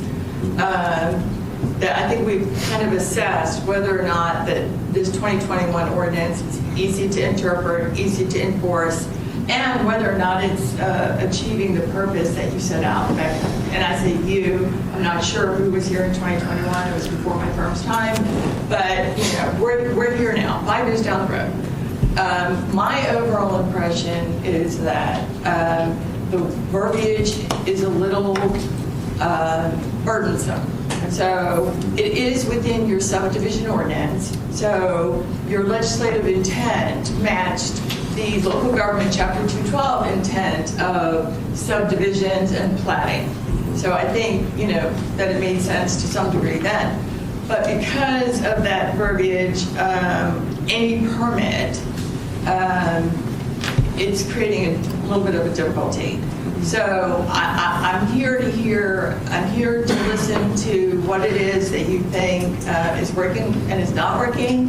And I'm here to tell you what the state law is, because you're a general law city, you know, let's just track it. And the law on platting is in chapter 212 of the local government code. The statute was revised a little bit in 2023, ostensibly to help cities like you. I'm not sure the legislature has always achieved that assistance, But basically, now under Chapter 212, a plat is required when you have three things going on. The tract is being divided into two or more parts to lay out a subdivision of the tract, or suburban building or other lots, streets, alleys, squares, parks, or other parts of the tract intended by the owner of the tract to be dedicated to public use. Basically just subdivision. So I know where we've had some difficulty, at least since I've been working with you, is that someone has an existing piece of land, property, and it was never platted for whatever reason, historically, and they want to use a part of that property for a different use. So I would suggest that we revise this provision so that we stick a little bit more closely to Chapter 212. So that the purpose is, if they're going to come in and take their piece of land and subdivide it into more than one tract, for even if it's the same family, whether it's going to be two different uses, that we clean the language up in that regard. And remove some of the references, the generic references to permits, because you've got separate ordinances that speak to what your permitting requirements are. And because this particular section is in your subdivision ordinance, it just makes more sense to go that direction. If we go that direction, I'm interested in knowing from all of you, from David, does that pose new challenges that we're unaware of? Are you addressing with your comprehensive plan or with any of the other grant money you got? I think David said something to me about pricing out a survey, or I'm trying to plat property so you know where your easements are. But that would be my suggestion. If we're going to revise it, let's make that the reference to permits go away, so to speak, because you have other provisions, and make sure that we're sticking closer to Chapter 212. That's my thoughts without knowing what you're hearing from your people, your constituents. Well, we're hearing a frustration all around of even having to plat, so. I get that. The cost. Yeah. Yeah, we'll have somebody out, that lives out on 5 acres and they want to put a fence on their property. Well, no, you got to have it platted first. Right. And they don't have the money to get platted for $5,000 and then pay $5,000 for the fence. Now it's $10,000, and those are some of the frustrations that we get. Our sprinkler system or any improvement, because the way this ordinance says, it says or other improvements to any tract of land, but then there's no real clear definition of what qualifies and what doesn't qualify. In the bottom of this, it says, except that a minor repair permit may be issued, but there's no definition of what a minor repair is. So it's really, staff has fits trying to, where do we put this, and what is this, and who, So it has been a little frustrating. So under state statute, what can or is required in order to be able to pull a permit for an improvement to a residential property? So there's Nothing? No, yeah. So, that's up to you within your authority that's given to you within the local government code on a permit. I think if it's only fence permits, then, we would look at your other permitting ordinances, resolutions. Sometimes there are none of those. Sometimes there's just a fee schedule. I have some cities that just adopt a fee schedule, and the fee schedule says, you're going to put a fence up, you're going to have to pay for a permit, you're going to pay us $35, whatever, Right. So to some degree, we need to look at that whole thing. I would say, because I'm hearing about the comprehensive plan, that I wouldn't do any ordinance revision until you get through the comprehensive plan organization, adoption. I don't know when you're going to be done with that, but I would say, January, by the end of the year? No, it'll be next year. Next year. However, I will tell you that we have a scheduled meeting in, 2 weeks? June and July, Yeah, we have a meeting, actually with the grant administrators, where we're looking at subdivision ordinances and the zoning ordinances as well, looking at revamping those. Yeah. Going through that process. You've got a lot cooking. Yes. I do think that you can, this is just a discussion item, but I mean, I think you can give direction to your city manager, give them some authorization on what repair permits are. We're not violating our ordinance because we don't have a definition to violate. So if given the data, if you find out, okay, it's been all fence permitting versus, I don't even know what other permitting it would be that has. We've had sprinkler systems, we've had fencing, we've had. Adding on to a storage buildings, driveways. Yeah. I mean, kind of basic things that. How about anything except subdividing the land? Right. Subdividing would require replatting. Right. Which we do that. Tracking state law. Yeah. I mean, I don't see it, because you're going to do the comprehensive plan and a possible ordinance revision, I would hope in that process that some of the definition on the permits would come out by ordinance from that process. If it doesn't, then we should make that happen, right? But it should. I mean, that's a component of doing all that ordinance revision. So, and I'm anti, I don't want to say I'm anti, not a real big fan of legislating when you don't have to, right? Because in the end, it's going to create another headache, right? You know, and it took 5 years. I think that people forget that sometimes it really does take a while before you realize, oh, wait, that wasn't the greatest writing, or it's hard to interpret or whatever, you know. So you've got this golden opportunity where you've got all of this stuff going on and possibly grants to rewrite your ordinances. I would say this is only a discussion item, but that we could put on like the consent agenda for the next time, a resolution that city council directs that other permits would be anything other than subdivision of a tract of land.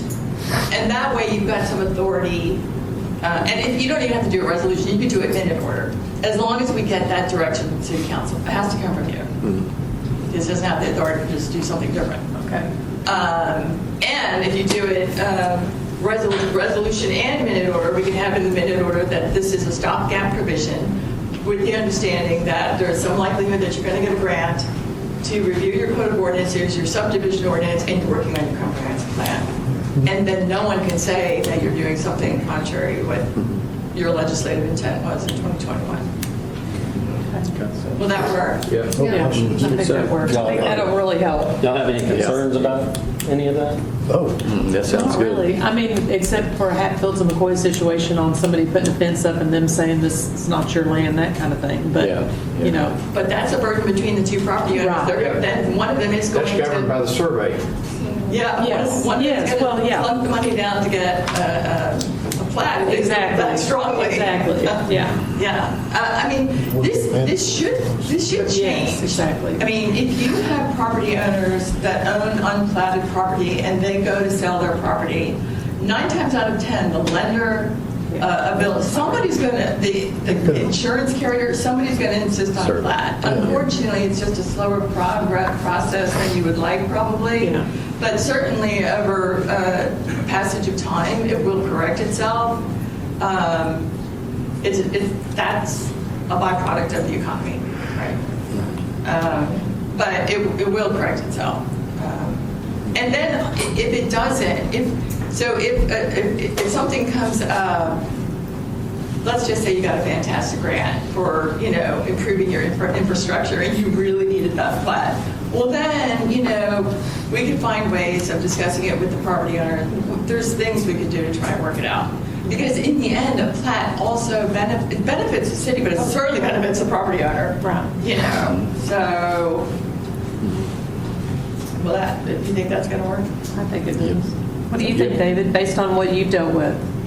I think it'll clear up a lot. And that's what we're looking for, clarification. We don't want to be the ones trying to administrate or, go over the council. Well, this is what the council said they want. That's what we're carrying out. And so if we could have some more clear lines, I think I think so. that would be great. And I would say that we would have a goal that since I was here talking about this in 2025, that in 2027, by this time, we have a fix, a permanent fix. I mean, I'm literally going to put it on my calendar. Yep. Okay. That's how I have to do everything with everything, because a year goes by like that, you know. So the intent is that we fix it, but the city's got to function. And it's got to be helpful to our citizens as well. I mean, not so burdensome for them. So You also want them making upgrades to their property, if not going, well, I can't afford that, I'm just not going to do it. Right. Yeah. Exactly. Spend $5,000 on a plat. Right. Yeah. Okay. So if they don't have to, then that's a good thing. All right, Okay. that's good. Yeah, thank you. Yeah. So I'm up for the next item, too. You are. Yes, you are. Yeah, anybody else want to leave? I'm used to it. Usually, by the time they get to me in most of my city council meetings, everyone's like, oh gosh, we don't want to listen to that. So, Okay. All right, we'll leave number 3 to number 4. Another discussion items to discuss ordinances related to recreational vehicles and parking recreational vehicles. Possible revision, amendment, or repeal of section 12.04003 to 1204.006, recreational vehicles adopted in 2025, and sections 33.8 and 33.9, residential parking adopted in 2014 of the Code of Ordinances, City of Ovilla, Texas. This one's in reference to recreational vehicles. A member of council requested discussion regarding these existing ordinances governing recreational vehicles and residential parking. Council may wish to review the effectiveness of the current regulations, identify any areas of concern, and consider whether revisions are necessary to better address parking, storage, and use of recreational vehicles within residential areas. Again, Judy is here to walk us through this, but given complexity of balancing property rights, neighborhood character, enforcement considerations, and the council's policy objectives, staff requested that she be here to walk us through this. I think, Dean, you had some specifics you wanted to kind of hone in on. It originally started for the mobile home parking in Brookwood. That's what this originally started about. With that travel trailer up by the house, people living in it for months and months and months. well, so as I recall, last year, we adopted an ordinance ostensibly to track state law on the definitions of what a recreational vehicle are, comply with transportation code, but also to allow the circumstances where you have a family member coming, or God forbid your house burns down, or you have a tornado, or some other weather event, that you don't have to abandon your property and go stay in a hotel. And I think you may recall I live on the Gulf Coast, so this is a real, I don't have a city down there that doesn't have this provision for very real reasons, you know. So that was part of our intent, to have the visitor, non-residents, and resident usage, as long as they didn't exceed a total of 30 days for the whole year. So I would be interested in knowing, has anybody come in and pulled a permit to do this? Is this something to be legislated and we're getting people to comply? We haven't had one turn in an application to do it, but we have had a number of people living in RVs that we've heard about. Okay. So, Code compliance has attempted to deal with, but proving, you know, they're staying there versus, you know, hey, I'm just in here, my wife's mad at me and this is where I'm going to hide for a few hours, and I'm not living here even though I got my PJs on. I would say that they're operating in ignorance of your ordinance, because your ordinance requires them to come into the city manager, and the city manager has to do something. We wrote it with a little bit of leeway. You know, we didn't want to make it so strict that, you know, for people that are perhaps in a bad situation because they lost their house or whatever. But technically, We don't have any of those. you don't have any of those. That's good, I guess. Yeah. But technically, the way we wrote it is that they're supposed to, if they're going to do it, if they're going to have that RV and on a hard surface like they're supposed to pursuant to the ordinance, that they have to come into City Hall. So my point would be, they didn't come in and talk to you, David. They are not in compliance, so we enforce. We write the citation, we write the summons. Because, ignorance of your law is not a defense. I'm sure that's what anybody that you summons or, write the violation for is going to say, well, I didn't know. Okay. So. I read what was in here, and I thought it was done very well, and I think it covers about any gray areas that I can think of. Brad's kind of jumped in on the middle of some of this, and we've kind of talked about code compliance and Yeah, so I've met with Lacey, our code enforcement officer, and had some training with her and actually about how to actually demonstrate and document that, because the ordinance does allow, as she said, that if it's over 3 days, you must come to City Hall. You can stay there for less than without doing so. So how to document that someone had been occupying it for greater than 3 days. Get 3 observations at a period of time of greater than 3 days, and that's, so then do that, and then as we generally do, give a notice, and then have a reasonable opportunity to comply, and then to cite. And I even helped her by producing a draft of the affidavit she would use, because it is a little more complicated than enforcing grass. And so we went over that last. evidence of it being plugged in, or they're hooked up to some type of drainage, or other pieces of evidence that you could have in an affidavit. Dumping gray water. Right. Yes, I mean, anything from the close proximity of electrical cords, or, Lights being on for, a week straight. operation of the, heating and cooling. I mean, we're getting in the hot time of summer, if someone's staying in there, they're gonna have the AC on. And so things like that, and just, and leaving, and explaining to her that, other observations, just common sense. Like one time she said, someone was seen coming out of it wearing a shower cap or a shower cap. I could never describe that, but if you just describe it. So part of it is just, the training there, because enforcement of this ordinance is more complicated than enforcement of something like tall grass, or you're just parking you're not supposed to be, where it's like, you take a photo, it was there, that's all there is to it. It's a little more complicated, but we did have that training. And as Judy says, you can't make an ordinance that covers every single possible what if, and so some of it comes to the evidence. But as far as this, if someone's got an RV in their backyard and they've got them a big tall fence, there's nothing we can do about that, or can we? Now, I think, Dean, you had brought up what kind of service it needed to be on, because right now, they can park it in the grass in their backyard if it's behind the rear plane of the house, right? Yeah, so, but the thing is, if it's a permanent thing and it's connected to electricity and it's doing the gray water, we got other problems. Oh, yeah. Right? Yeah. So, the answer to your question is, if something's behind the fence line, we need an administrative warrant, which isn't that terribly difficult to get from your own meeting court judge. But I don't know that we would know fully what's going on unless you had a neighbor Complaint. right. Otherwise, we're not going to be. Oh, yeah, we're good. Now, what about unoccupied? What about the parking on that? Do you want people to be able to park it on the grass in their backyard? Or, because you mentioned something about having it on a solid surface, even As if long as it's behind the rear plane of the house. If they want to rock their tires, they can rock their tires. Oh, okay. Some cities have it where it has to be behind the fence, and you can't see it over the fence, and some people say you got to have it on an improved surface no matter where you park it, type thing. But, So do we have that? Do we have the RVs in the backyard empty? they can't be in the front or on the side, but they can be behind the rear plane of the house. So are you getting any resident complaints about that? Not really.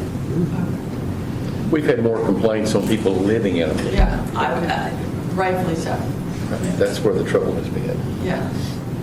We think we've got that figured out, and our ordinance is good to cover that as long as everybody's fine with what people parking it behind the rear plane of the house and in the grass. And this clearly says behind the rear plane of the house. Well, I think we go back to, no one has come in and talked to David about complying with your ordinance. So that speaks volumes. They're already in violation if they're inside of it, right? So if you train your code enforcement, I have code enforcement officers that literally every single day drive up and down every single street in the city. Because if they don't, the mayor gets mad. And then if the code enforcement officer doesn't do it quickly enough, the mayor might do it. But, I'll get the call from the mayor, like, I drove by that thing again and it's still there. So to some degree it's vigilance, and I get that you can't use all of your manpower on this one issue. Sure. But if it's more than 2 or 3, then it might merit that manpower. Because if you don't do something, if you don't attempt it, everybody's going to do it. I don't know that everybody will do it. And I think it's gotten out of control. Yes. But I think we figured it out between you and Brad and working. And I would, speaking as a prosecutor and a city attorney, I'm not prosecuting for any of my cities right now, wearing both those hats, I just go and talk to my code enforcement officer and tell them, look, bring them in. I can always dismiss, but bring them in. So, I'm a little bit aggressive about that. If let's not be wimpy about it. If they're in violation, and if your code enforcement officer believes that they are, legitimately believes and has seen that thing there, and they haven't come to David, it's enough to write them the violation or citation, simple citation, have them come into community court and explain it. Prosecutor can always dismiss it. Because all you want is compliance. You don't really, it's great to get fines. And then they're aware of it. Yeah, then they understand. And we do want the enforcement. We want it cleaned up. Yeah. Compliance. Yes. Okay. Well, that was easy. Good on that? All right. Yeah, we're good on that. All right, thank you.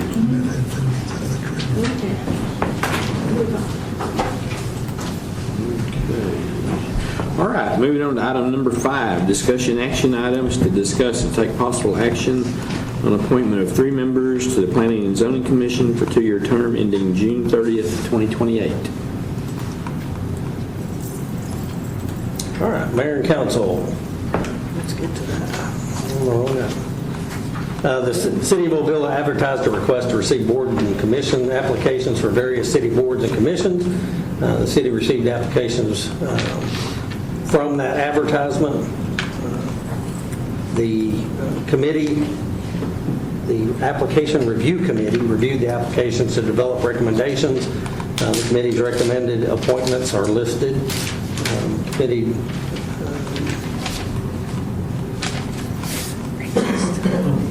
for this particular board, the board and commission's application review committee unanimously recommended the following applicants to serve on the Planning and Zoning Commission: Rachel Huber, place 2, Alan Whitaker, place 4, and Fred Hart, place 6, for a 2-year term ending June 30th, 2028. All right, thank you. All right, council, any discussion, questions? All right, now do we have a motion? I'll make a motion. I move to appoint the following applicants to the Planning and Zoning Commission for a 2-year term ending June 30th, 2028. Rachel Huber, place 2, Alan Whitaker, place 4, and Fred Hart, place 6. I'll second the motion. Okay. Got a motion by Kimberly, second by Dean. Okay. Any discussion at all? All right. If not, all in favor? Aye. Yes. Opposed? None? All right. It's unanimous. All right. Move on to item number 6, discussion action item to discuss and take possible action on appointment of 2 members and an alternate member to the Zoning Board of Adjustments for a 2-year term ending June 30th, 2028. Step out of here. Mayor and Council, the same as the previous item. The committee unanimously recommends the following applicants to serve on the Zoning Board of Adjustment: Lindsay Pierce, place 2, Deborah Kennedy, place 4, and Dora Marie Arocha, place 6, as an alternate for a 2-year term ending June 30th, 2028. All right. So wait a minute. Sure.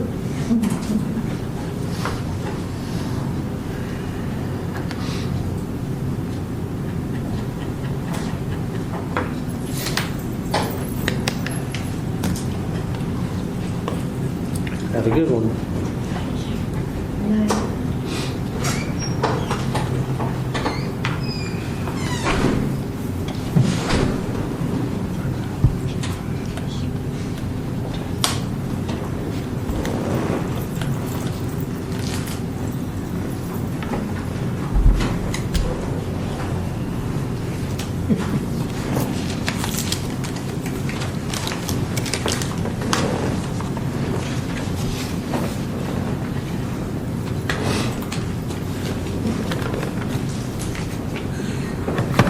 Reminds me of old TV. One moment, please. I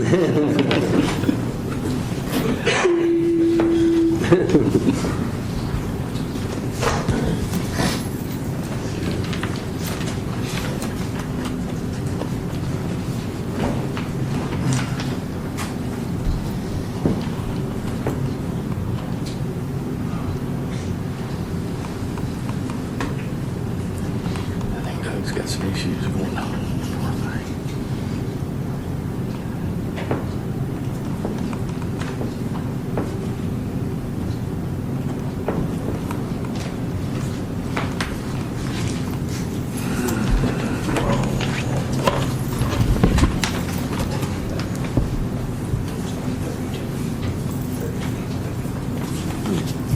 Poor thing. When I was talking to you, I looked at 30. You can see the names and everything. Still looks pretty good.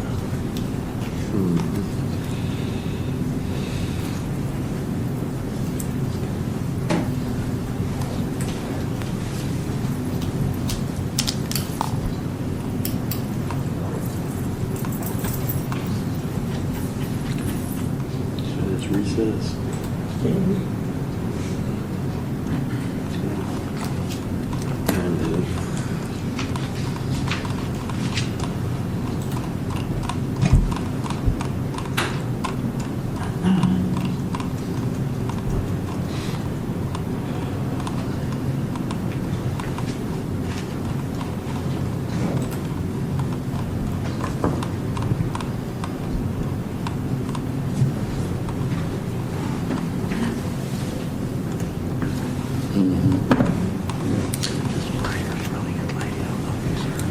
She's one who is during the election. Oh, what's And that? I encourage her to sign up to complete an application. Nice. And she wants to be really involved.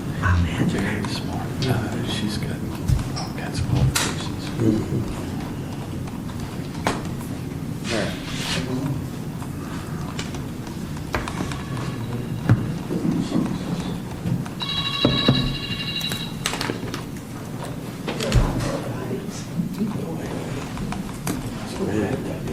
Yes, sure, okay. All right, we're going to go ahead and go. Could you read the nominations again? Yeah, the boards and commissions review committee unanimously recommends the following applicants to serve on ZBA: Lindsay Pierce, place 2, Deborah Kennedy, place 4, and Dora Marie Arocha, place 6, as an alternate for a 2-year term ending June 30th, 2028. All right, thank you. Okay. Make motion? Sure. I move to appoint the following applicants to the Zoning Board of Adjustment for a 2-year term ending June 30th, 2028. Lindsay Pierce, place 2, Deborah Kennedy, place 4, and Dora Marie Arocha, place 6, as an alternate for a 2-year term. Okay, do I have a second? A second? Kimberly. Okay, motion by David, second by Kimberly. All in favor? Aye. Opposed? None. Passes 4-0. All right, thank you. All right, moving on to item number 7. It's a discussion action item. Discuss and take possible action on appointment of 4 members of the Ovilla Type B Economic Development Corporation for 2-year term ending June 15th, 2028. Mayor and council, the boards and commissions application review committee unanimously recommends the following applicants to serve on the Type B EDC: Mia Paris, place 1, Michael Mohan, place 3, Kimberly Case, place 5, and Chris Caves, place 7, for a 2-year term ending June 15th, 2028. All right. Any questions or discussion? Okay, if not, do I have a motion? I move to appoint the following applicants to the Type B EDC for a 2-year term ending June 15, 2028. Mia Parrish, Place 1, Michael Mahone, Place 3, Kimberly Case, Place 5, and Chris Caves, Place 7. I second it. Second by Sharon. Okay. Motion by Doug, second by Sharon to approve as recommended. All in favor? Aye. Opposed? None. Thank y'all. Okay, moving on to item number 8. Discussion action item to discuss and take possible action on awarding a bid for the Meadowlark Drive water line and Ovilla Road sanitary sewer line CIP projects to the low bidder LG Spades Construction LLC in the amount of $300,000 and give the city manager the authority to execute the construction contract. Mayor and council, the Meadowlark Drive water line and Ovilla Road sanitary sewer line projects are included in the city's capital improvement program. They were funded in this fiscal year's budget. At a total of $498,820 was budgeted for these projects. This did include engineering and construction costs with funding provided through impact fee. The city engineer's office publicly advertised the projects for competitive bidding and received 14 total bids. LG Spades Construction LLC of Midlothian submitted the lowest bid in the amount of $300,000, which is approximately $38,000 less than the second lowest bid. City engineer's office has reviewed the bids and recommends award of the contract to LG Spades Construction LLC. City engineer's office has worked with them previously and said they were a good contractor and indicated they had a strong reputation for quality workmanship and successful project performance on like projects for other cities that they've dealt with them with. The engineer's recommendation letter, bid tabulation, and bid summary are attached for your review. All right, thank you. Any questions or discussion? All right, not to have a motion? Sharon. I move to award the bid for the Meadowlark Drive water line and Ovilla Road sanitary sewer line projects to LG Spades Construction LLC in the amount of $300,000 and give the city manager the authority to execute the construction contract. I'll second. Okay, motion by Sharon, second by Dean. Any discussion? Not all in favor? Aye. Opposed? None. Thank y'all. All right, item number 9 is a discussion item to discuss the 2026-2027 fiscal year budget. Okay.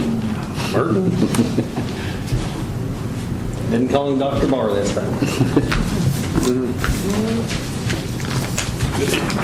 Good evening, everyone. At the last council meeting, we asked you all some of the priorities that y'all had for the next fiscal year.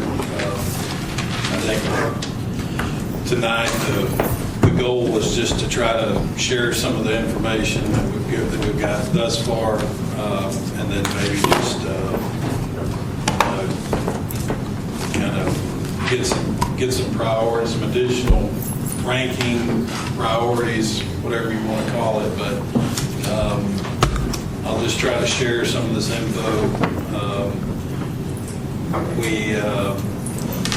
We're anticipating that the downtown area water improvements would be around $225,000. That would be upsizing to a 6-inch main tying into an 8-inch line. There could potentially be some easement right-of-way acquisition that might be needed that's not a part of that expense. Another item was completing the trail system and the park connections. We anticipate that's going to be about $180,000. Similarly, there may be some easement and perhaps some right-of-way acquisition. We're anticipating that entire connection would be about 1,665 linear feet. The costing on that is going to be variable because there's going to be some areas where we may have a 6-foot path and there may be other areas where we can do wider. This is assuming a most expensive option of a 10-foot path, which we know there's certain areas we can't do that just because of utilities.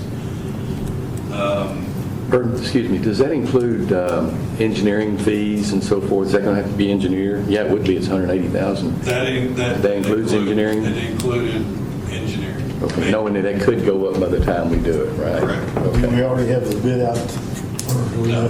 Okay, so we don't know who's going to do the concrete. No. It would, I mean, definitely it would require, I mean, there may be some areas where there's some drainage. Most definitely there's going to be some ADA requirements. There's some additional linear feet there just because there's likely an elevation change depending on how it's routed that would need to have some sort of ramp. Let's see. The next item was animal services with office space and facilities. We've got that. The actual price for the kit was about $168,600 for that. However, the location is still to be determined. We did assess added 10% to that just due to unknowns, utility connection costs, security fencing, things like that we just don't know right now until we have a location. So You only did a 10% increase?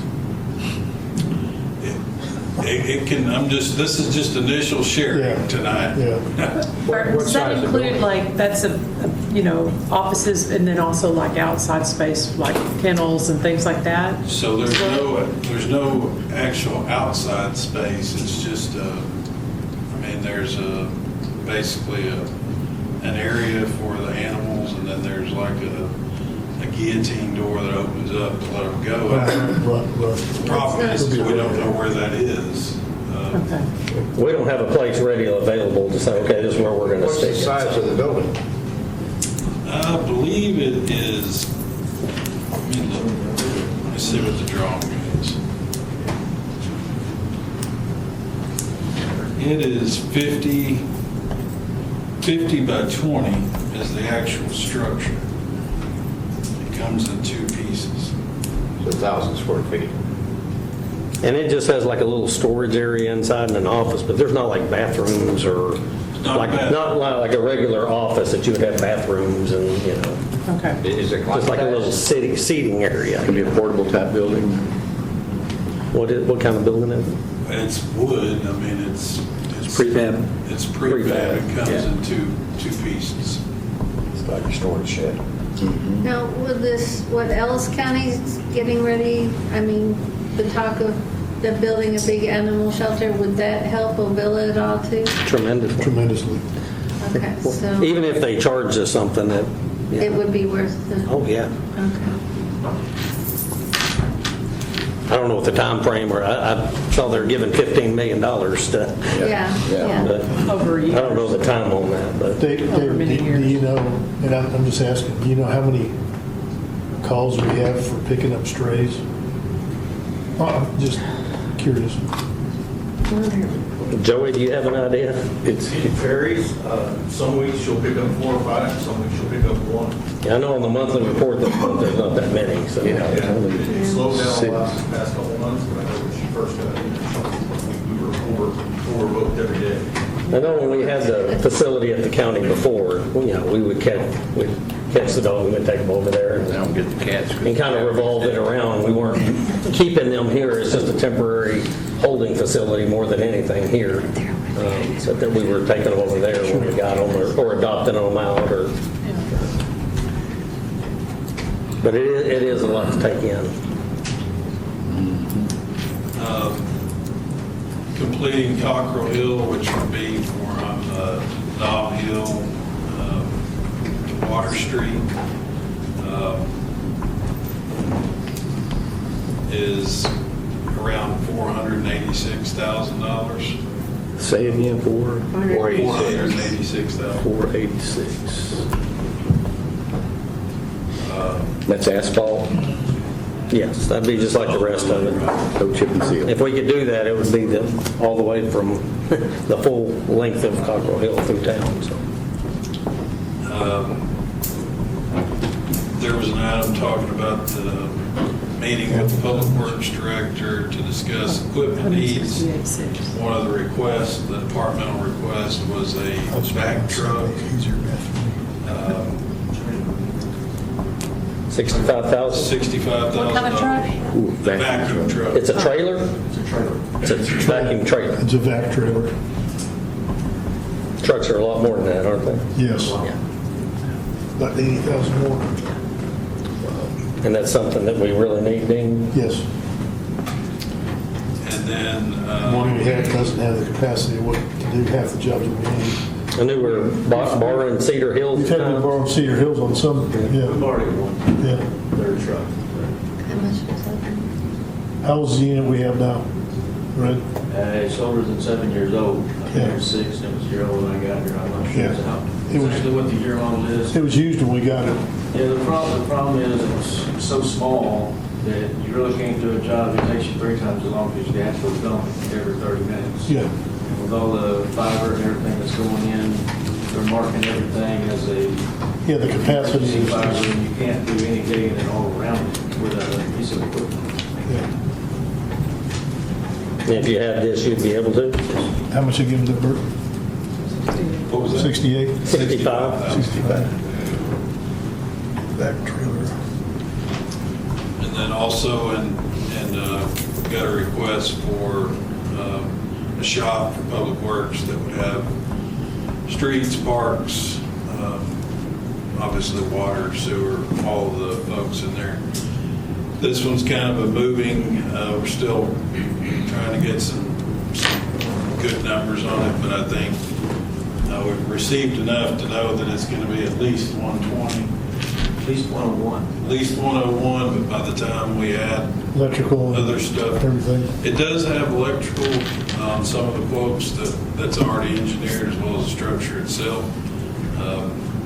I've got it in here at 130, but I mean, like I said, I know we're still waiting on hearing back. Is this a prefab building or does it need a foundation? It's going to need a No, it'll be a concrete slab. And where would this be located? Next to the pole barn in the back.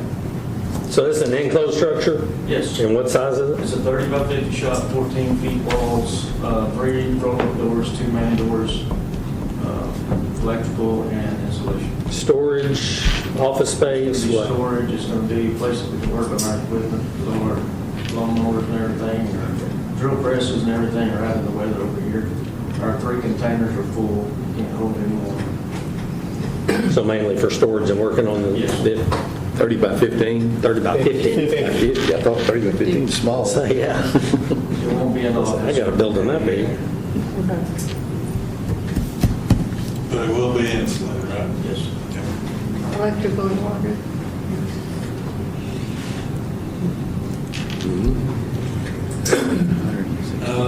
Will it be hooked up to the generator also? Sir? Will it be hooked up to the generator also for power? No, sir. No. There won't be anything in there that would need to be emergency power.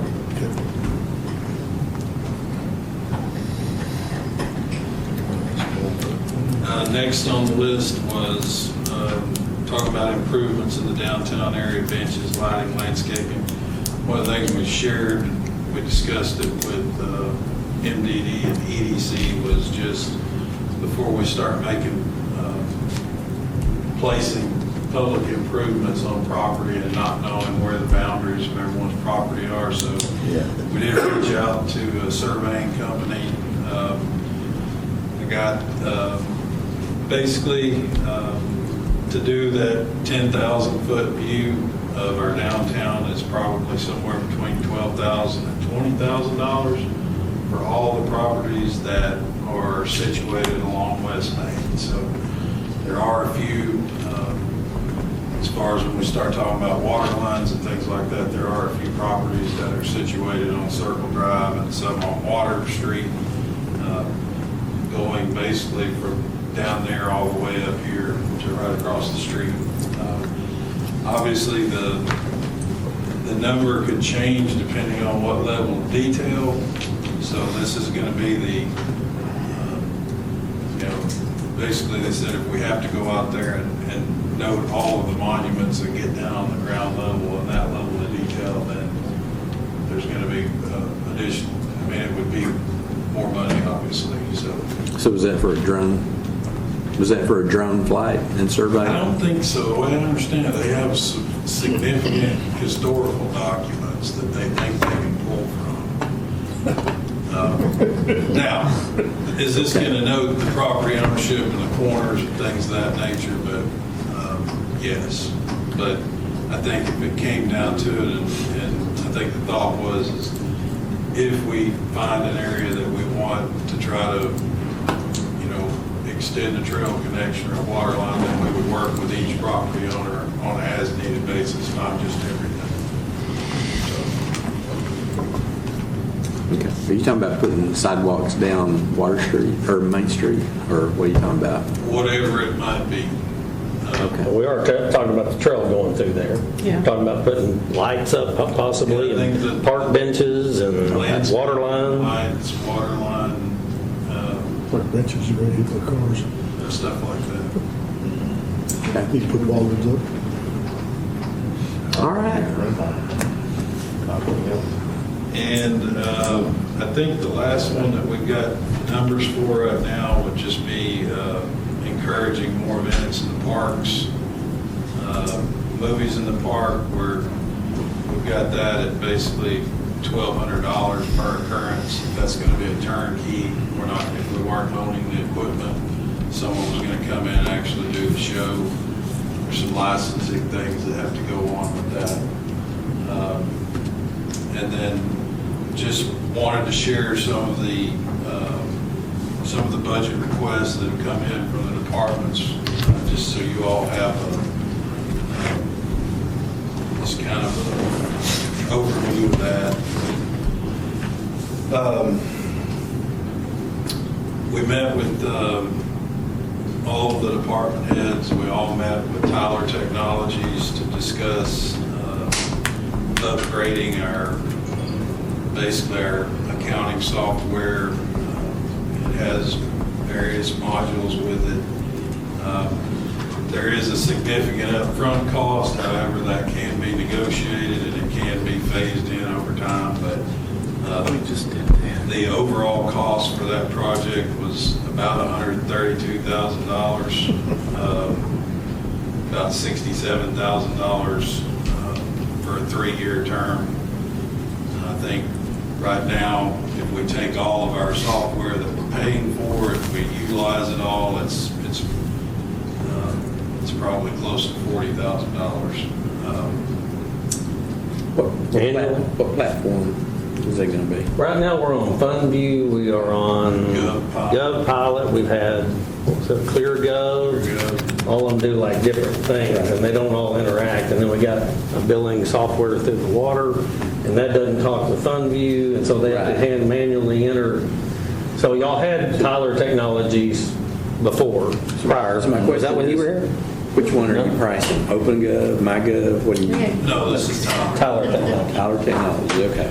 All right. About 86% of cities use Tyler. Yeah, it's like 970 municipalities use Tyler, and I think 153 are using FundView right now.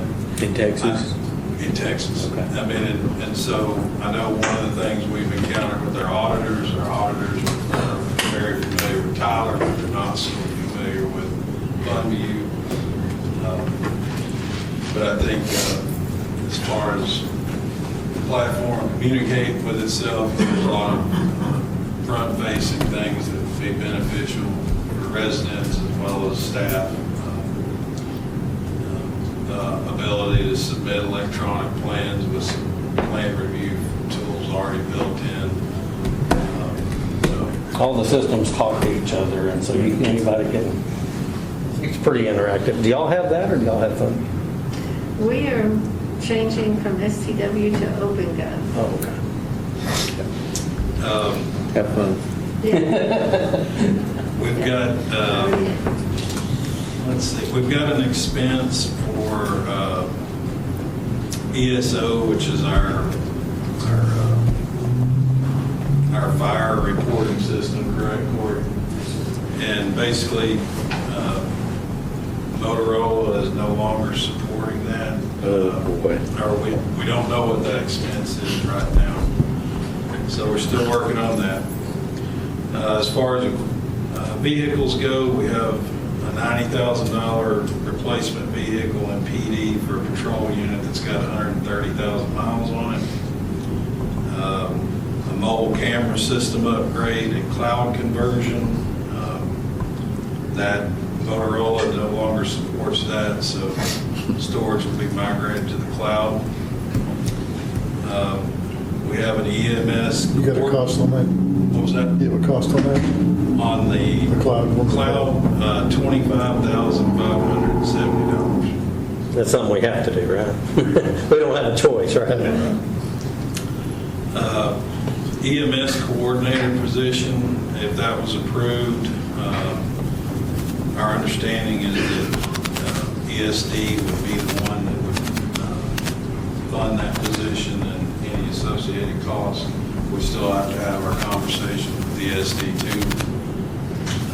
The problem is the ambulance and running all the aspects of the ambulance and trying to be a captain and running the shift and having guys has really overloaded the individual who's doing all that to the point that you're not doing either one well.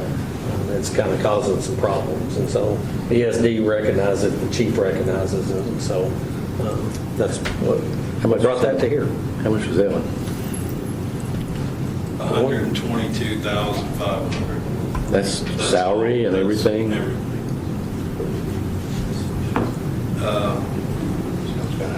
So the next two items have to do with building repairs. There's a chance that we may be able to work these in this year. We just have to see. One is the concrete in the fire apparatus bay. When we had the ARPA grant, we were able to do part of that, but there's still another bay that's actually, my understanding is it's failing right now. It's the original. And then there's covered parking for some of the command vehicles, whether it's hail, whether it's baseballs raining down over the side. There's Which happens frequently. Covered by insurance? Sure, yeah. When it's going, and the cost goes up. the concrete for the bay over there. We've got some estimates for 37.3, and then the covered parking is 16,000. We have the new brush truck expenditures that we will, those will be offset with grant funds. It was $165,000 for the grant, and then the remaining $68,000 will be coming from the ESD2. However, we have to budget for those expenditures To get reimbursed. Yeah, we already approved to order it. It just takes time to get it. So. We discussed, we already talked about James, the shop. Wholesale water, we've reached out to DWU. They don't have a number for us yet. They've said they won't until July. Last year it was 2.65% or 11 cents per 1,000 gallons. And, I don't think the cost of that's going to go down. We just don't know what that number is yet. And we didn't increase the price last year. We have not. We have not increased water or sewer last year. Let's see.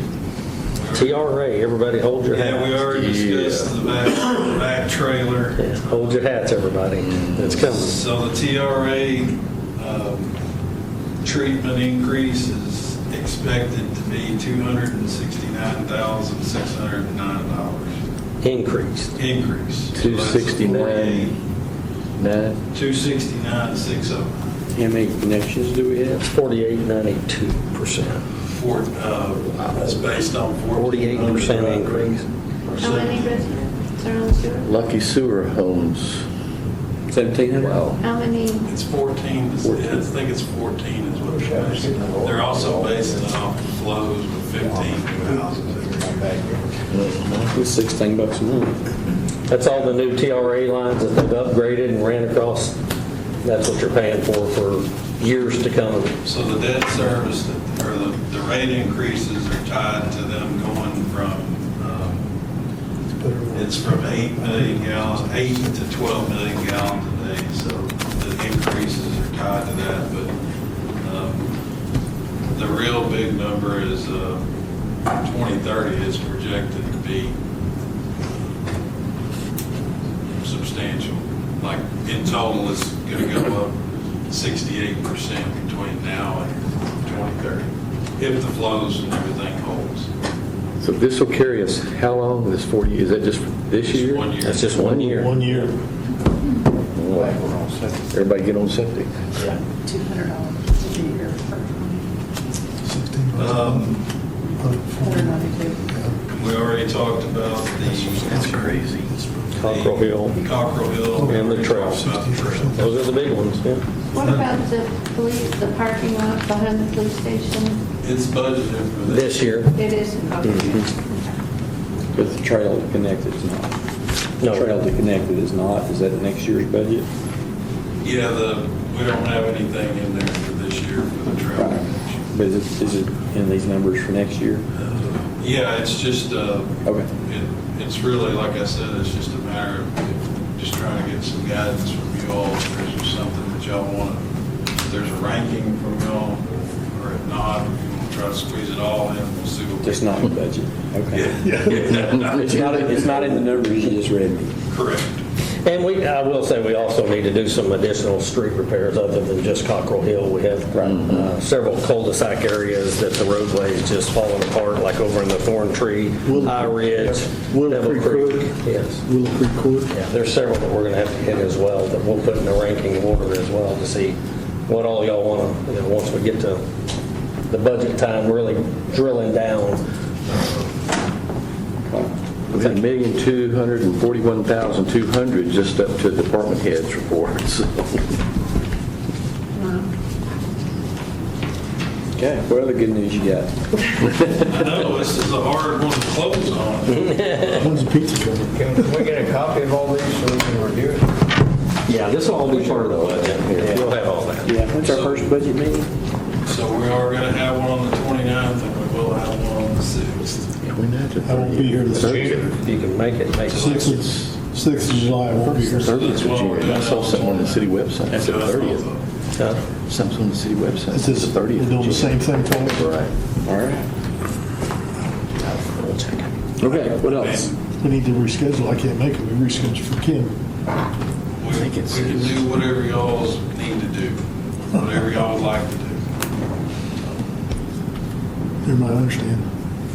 But are there anyone else have conflicts for any of those dates on the calendar? Okay, so repeat the dates again. You said Look at city So we've website. had this scheduled since April.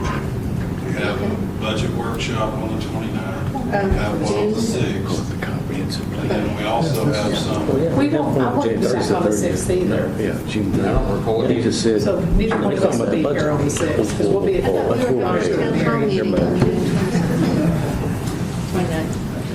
That's what I thought.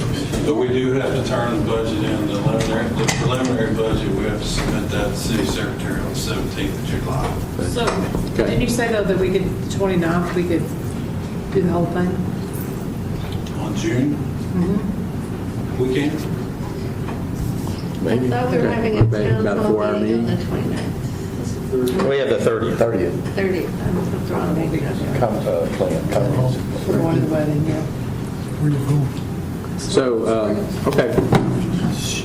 Everybody. If we're going to do everything on the 29th, how long do we need to allow for time in our schedule? 4 hours? I'm being serious. Dinner. Yeah. 4 hours, that's I fine. hope not. I mean, Well, but it just if we need depends to plan on on, it. it depends on, I guess, how y'all would like it. If y'all want me to go line by line, if you want me to cover We haven't done that major in years. increases, I don't think like, we need to go line by line. If you can get us everything ahead of time, I don't think we need to do line by line. Yeah. personally. I agree, major increases. That's what we've done in the past, give y'all Yeah. everything, and you bring up certain things, and we bring up certain things, and That's the way to do it. meet in the middle. Yeah. And that's at 6 o'clock, or we're doing it early, 5:30? Okay, all right. We provide dinner. And there will be, we'll have another opportunity on the council meeting. If there's anything else y'all want to discuss, we'll submit it to the city secretary later that week. And then there's also some dates in there, just as needed dates for workshops if we need to.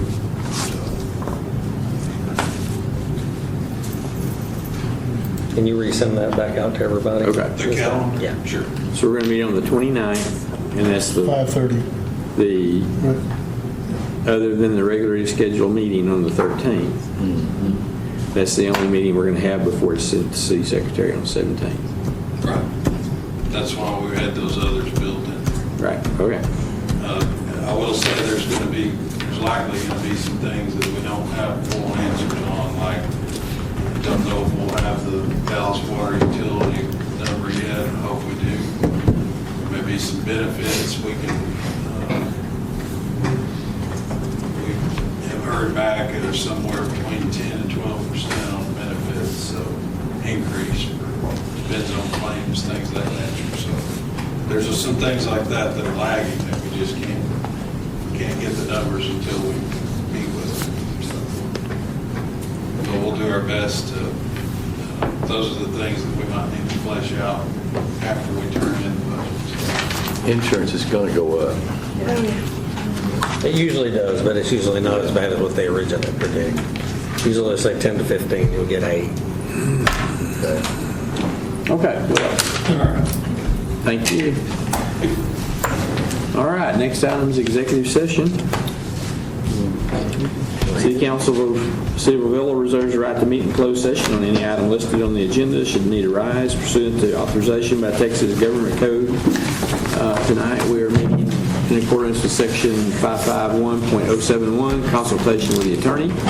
Seek the advice of the attorney about pending or contemplated litigation or on a matter which the duty of the attorney to the governmental body under the Texas disciplinary rules of professional conduct of the State Bar of Texas clearly conflicts with this chapter. Also, we're meeting on Section 551.074, personnel matters, to deliberate the appointment, employment, evaluation, reassignment, or duties of a public officer or employee, city manager. Okay, let's see what time it is. It's 8:35. We're going to adjourn into executive session. All righty, it's 9:30. We're back. All right. In accordance with Texas Government Code, Chapter 551, City Council is reconvening in open session to consider action, if any, on matters discussed in the executive session. Anybody with a motion? Okay, hearing none. We have requests for future agenda items. Anybody have a request? I have one, Mr. Mayor. I'd like to review our political signs ordinance and have a discussion on political signs placement, how many, the time, and so forth. Okay.